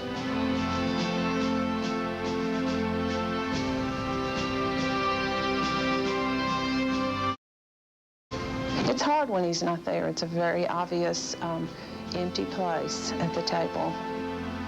Two families who lost loved ones in the World Trade Center attacks speak out tonight about what they want people to learn from 9/11. And we'll follow Knoxville's fire chief through this day of reflection. Your news starts now. The resolve of our great nation is being tested. Make no mistake, we will show the world that we will pass this test. Thank you for joining us on WVLT Volunteer TV News this evening. I'm Liz Tadone. And I'm Alan Williams. Thanks for joining us. Before we get to our teammate coverage of the anniversary of the terrorist attacks, we have continuing coverage of a breaking news story we first brought you at 5:30. Now, the Knox County Sheriff's Department has confirmed that a 17-year-old Knox County girl is being treated at Children's Hospital after being stabbed this afternoon.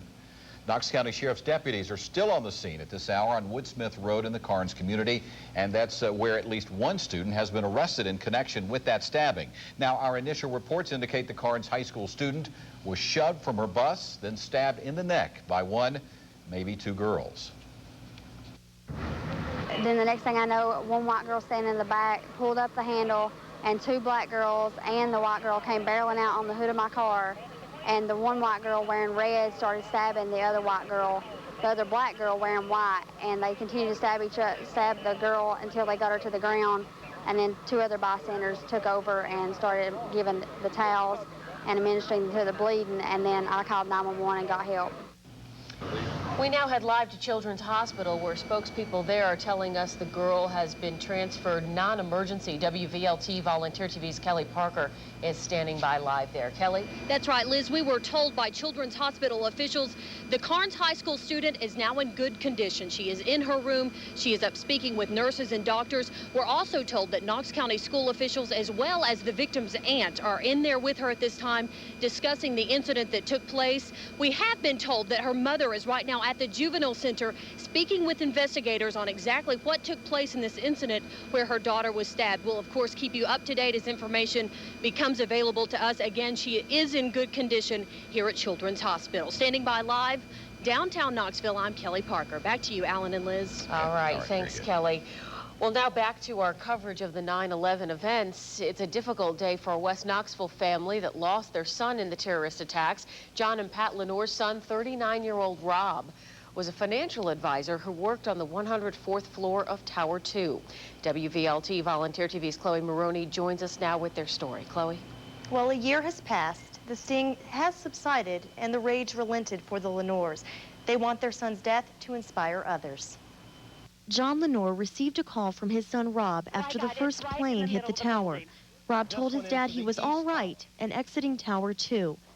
That was the last time John would ever speak to his son. It feels terrible. It's all of those emotions, mad, bitter, angry. For John and Pat Lenore, the past year has been painful. As you move away from the actual day of the event and the time of the event, little by little, the pain of it reduces a bit, but there's reminders every day. So it's hard to be totally removed from it. They work to mentally separate Rob's death from the terrorist attacks, saying that helps reduce the hurt. I have thought about, what happened those last few minutes and how Rob actually died, but I don't dwell there. I just think that we've lost him and here on earth, and he died. That's our family's loss. But they think of the positive things. Rob was a smart, successful, athletic man who loved the outdoors and most of all his wife and 2 children. John and Pat are most proud of the great father Rob was and hope his loss inspires other men to follow in his footsteps. I know that September 11th will be remembered for years to come. And I'd like for people to think of it when they think of Rob, our son Rob Lenore, to think of the legacy that he left for his children. And I'd like to use that as a challenge to all fathers to realize that it just takes the time and your love, and that your children need to be a priority. They send a message to live every day to its fullest and often tell your family members you love them because you never know when it will be the last time you talk to them. John and Pat went to New York this past weekend to see Rob's wife of 16 years and their 2 grandchildren. They say their grandkids are happy, well-adjusted children who can laugh about the good times they had with their dad. All right, thanks, Chloe. Well, John and Pat Lenore spent the day remembering the victims by participating in local events. I owe my family and friends in the city and the country some words and comments on this very traumatic and sad anniversary of probably the most heinous and destructive crime ever committed in our country's history. John Lenore gave a speech at the kickoff to the United Way's Day of Caring. It was about people caring for people. He says so many people cared for them during this time of need. It was only fitting. The Lenores then attended the dedication of the tower beams in Oak Ridge. Also there, the sister of Knoxville native Tony Carnes, who worked on the 97th floor of the first tower and was killed in the attacks. Today was, I got through today a lot better than I thought I would. I think this ceremony has really helped me just know that there's people out there that care for you and that everybody lost loved ones. And I gained some strength from that. Well, a student who now walks the campus of UT once walked through the streets past the World Trade Center to get to class. WVLT Volunteer TV's Lee Doolittle talks with one college student who once said she wanted to be in the center of it all on September 11, 2001, and she was. This is the story of the attack on America. A story seen through the eyes of Sarah Blair, a Pace University student living in New York City on September 11, 2001. This is what Blair didn't see. She was sleeping in on the one morning she didn't have an early class that took her through the Twin Towers. She woke to the sounds of sirens and screams. By then, both of the towers were on fire, and I kept going down the hallway, what's going on, what's happening? Meanwhile, back here in Knoxville, family members were frantic. We were all just sort of, calling each other and crying. What her family members were watching on TV, Blair was seeing in the flesh. She remembers watching a man on the street, a memory she says she'll never forget. He had his arm around the light post, and he was talking on the phone, and he had tears just streaming down his face.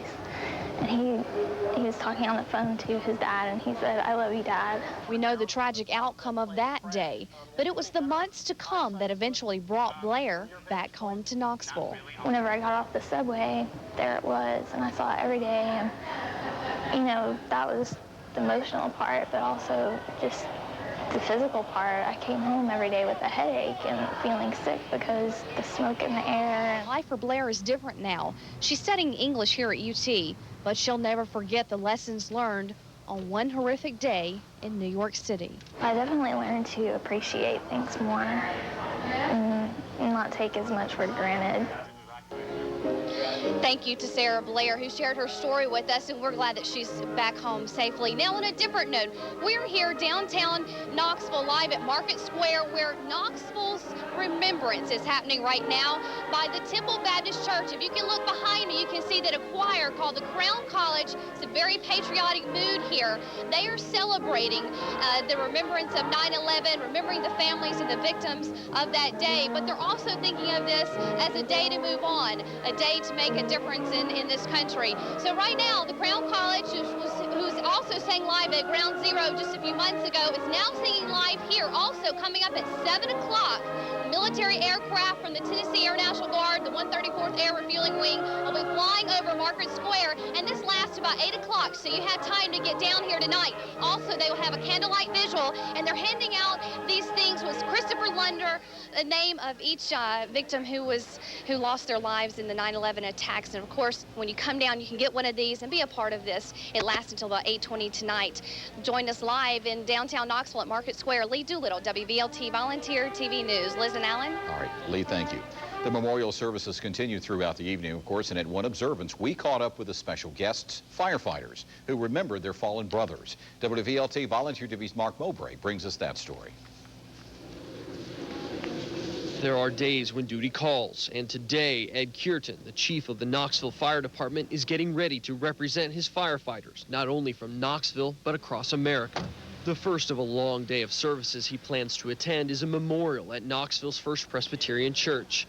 He takes his place alongside other firefighters and spectators at today's service, then does his part, commemorating those who lost their lives.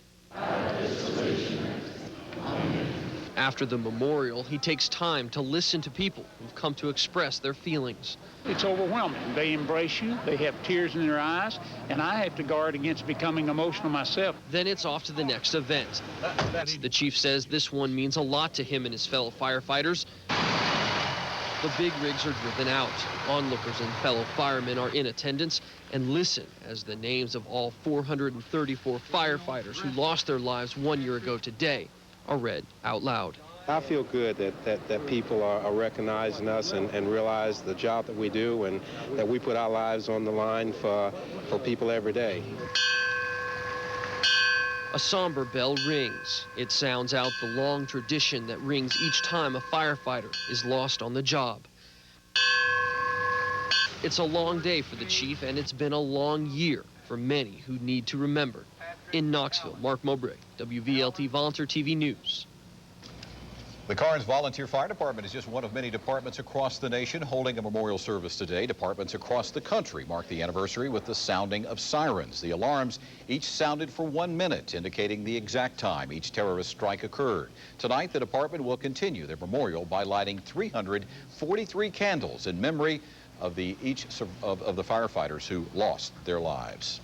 Well, more cases of the West Nile virus are popping up in Tennessee. We'll have an update coming up. And a plane from Memphis is grounded shortly after takeoff. We'll have the story after the break. And then later on, we'll show you how one East Tennessee community is honoring those who lost their lives on 9/11. The city of Pigeon Forge is set to hold its own 9/11 memorial service. Organizers say the event is to remember those lost in the attacks, but more importantly, to help keep the community together. And WVLT Volunteer TV's Will Lewis is in Pigeon Forge now with more on this story. Will? Well, Alan, yeah, the event here doesn't start until around about 7 o'clock, but once people get here, they're going to get one of these flags and a candle to remember those lost in the September 11th attacks, and like you said, to bring the community closer together. Now, earlier this afternoon, they were hanging up balloons and getting ready to pass out those candles that will be here for the memorial service. Some say that they have forgotten about. At 7, there'll be several speakers and music groups. The candle lighting will be around about 8:30 p.m. The guest speaker for the service is Pat Garland, and Pat Garland is the regional director of the U.S. Chamber of Commerce. Now, you still can come out to the memorial service. It's being held here at the Music Mansion in Pigeon Forge, right next to the Alabama Grill.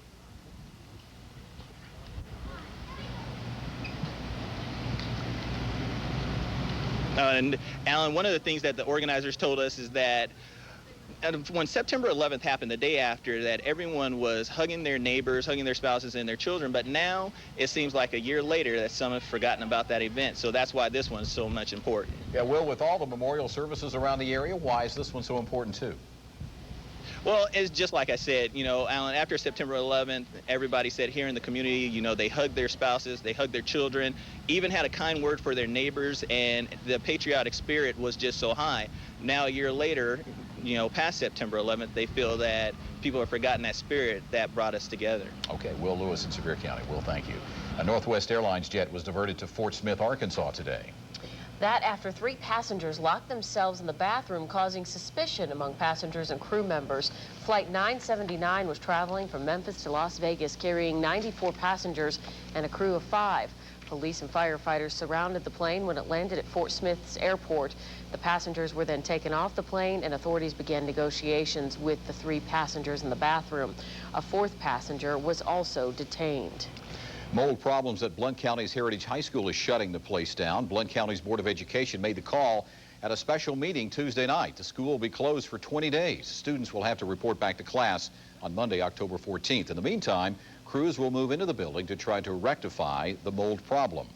Well, the number of human cases of West Nile virus in Tennessee has increased by 3. There are now 23 confirmed cases in people. State Health Department spokeswoman Diane Denton says the latest cases include a 17-year-old and adults 70 and 79. All are male. All are from Shelby County. 19 of the 23 confirmed or probable cases are also from Shelby County.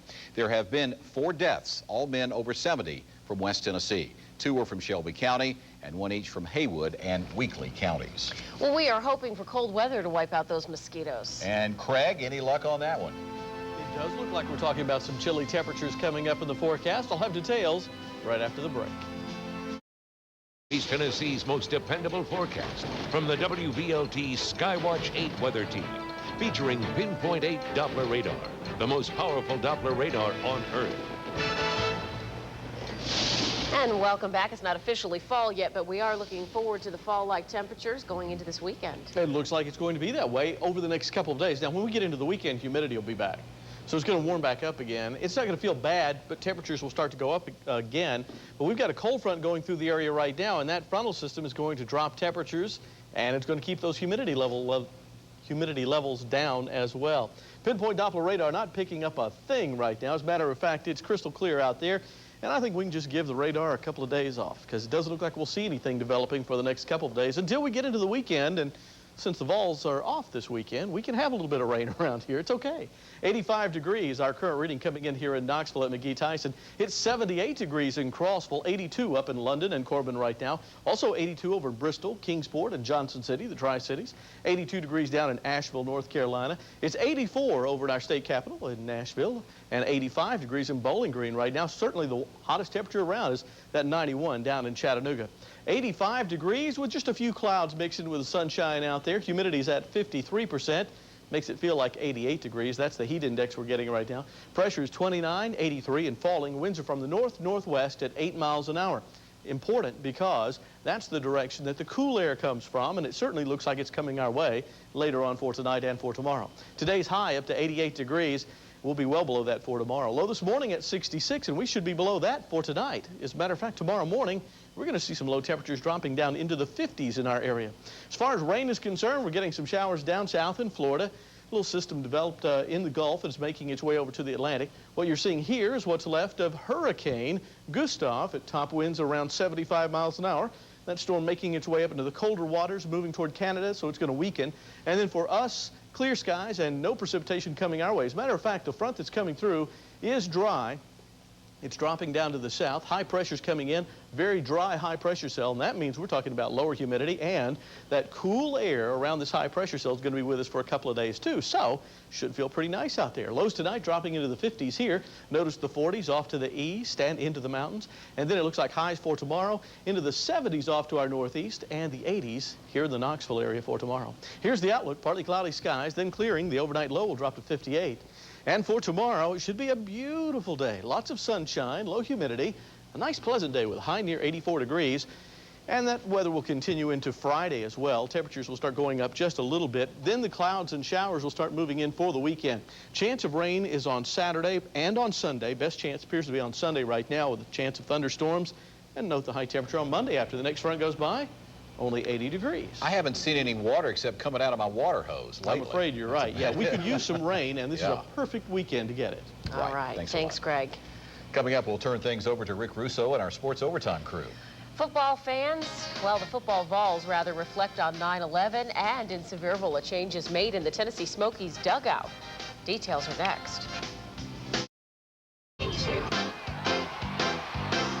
Now, from East Tennessee's sports leader, it's WVLT Volunteer TV Sports Overtime with Rick Russo and the entire WVLT Volunteer TV sports team. Welcome back to Volunteer TV News and Sports Overtime. Some late news today out of Baltimore. Hall of Fame quarterback Johnny Unitas has died as a result of a heart attack. He passed for over 40,000 yards and led the Colts to 3 NFL championships. Johnny U, who played his college ball at Louisville, was 69 years old. Well, this has certainly been a day of reflection and prayer for Americans, and as Eric Waddell tells us, that includes the young Americans who put on the orange and white each Saturday. I turned on the news and had the buildings burning, and you know, I was in awe. Sometimes when fans in the stands look down at their heroes, they might forget that on 9/11, on that day, those young men were just like the rest of us. I think for a lot of us, kind of put in perspective, you know, what's really important in life. Take life in a whole new perspective.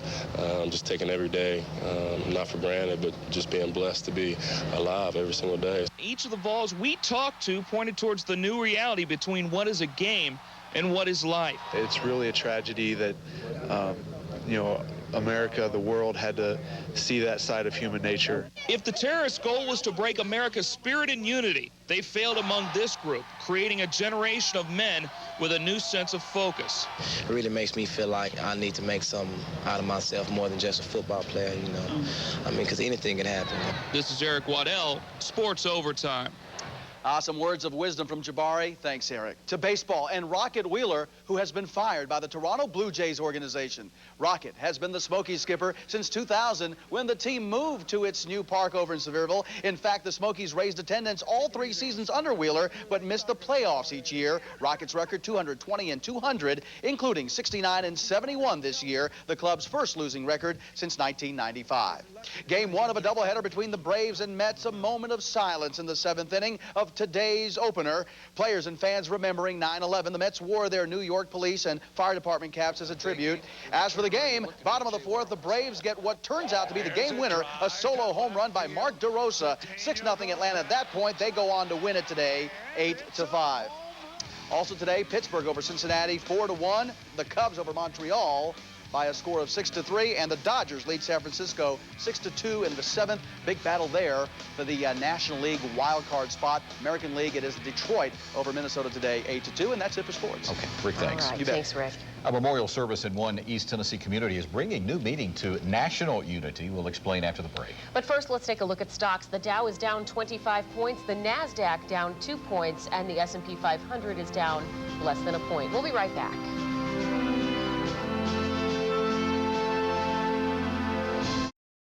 Thanks for watching WVLT Volunteer TV News at 5:30, East Tennessee's only early evening news hour, taking action for you. A recap now of our top story tonight. The Knox County Sheriff's Department has confirmed a 14-year-old Knox County girl is being treated at Children's Hospital after being stabbed this afternoon. At least one student has been arrested in connection with that stabbing. Our initial reports indicate the Karnes High School student was shoved from her bus and then stabbed in the neck by one, maybe 2 other girls. A Children's Hospital spokesperson says the victim is in good condition and alert tonight, and we'll have more tonight at WVLT Volunteer TV News at 7. Well, hundreds of Blount Countyans gathered this morning to remember and pay tribute and celebrate. As Bob Brunner tells us, the centerpiece of the event is a huge quilt. As the sun crested the eastern horizon, several hundred people came to remember in Maryville. Spread before them a quilt made of 25,000 handmade squares. Squares from every state in the nation, from 22 foreign countries. A quilt filled with 25,000 messages to the families of the victims. Today's speakers had messages too. The heroes are not all rock stars and ball players. The heroes in America are the citizens, the people in uniform that are out here today. We've got to remember the loss, and we've got to pay our respects to those people. And we also have to think about the ones that was injured, their families that lost loved ones. You know, we could just go on and on.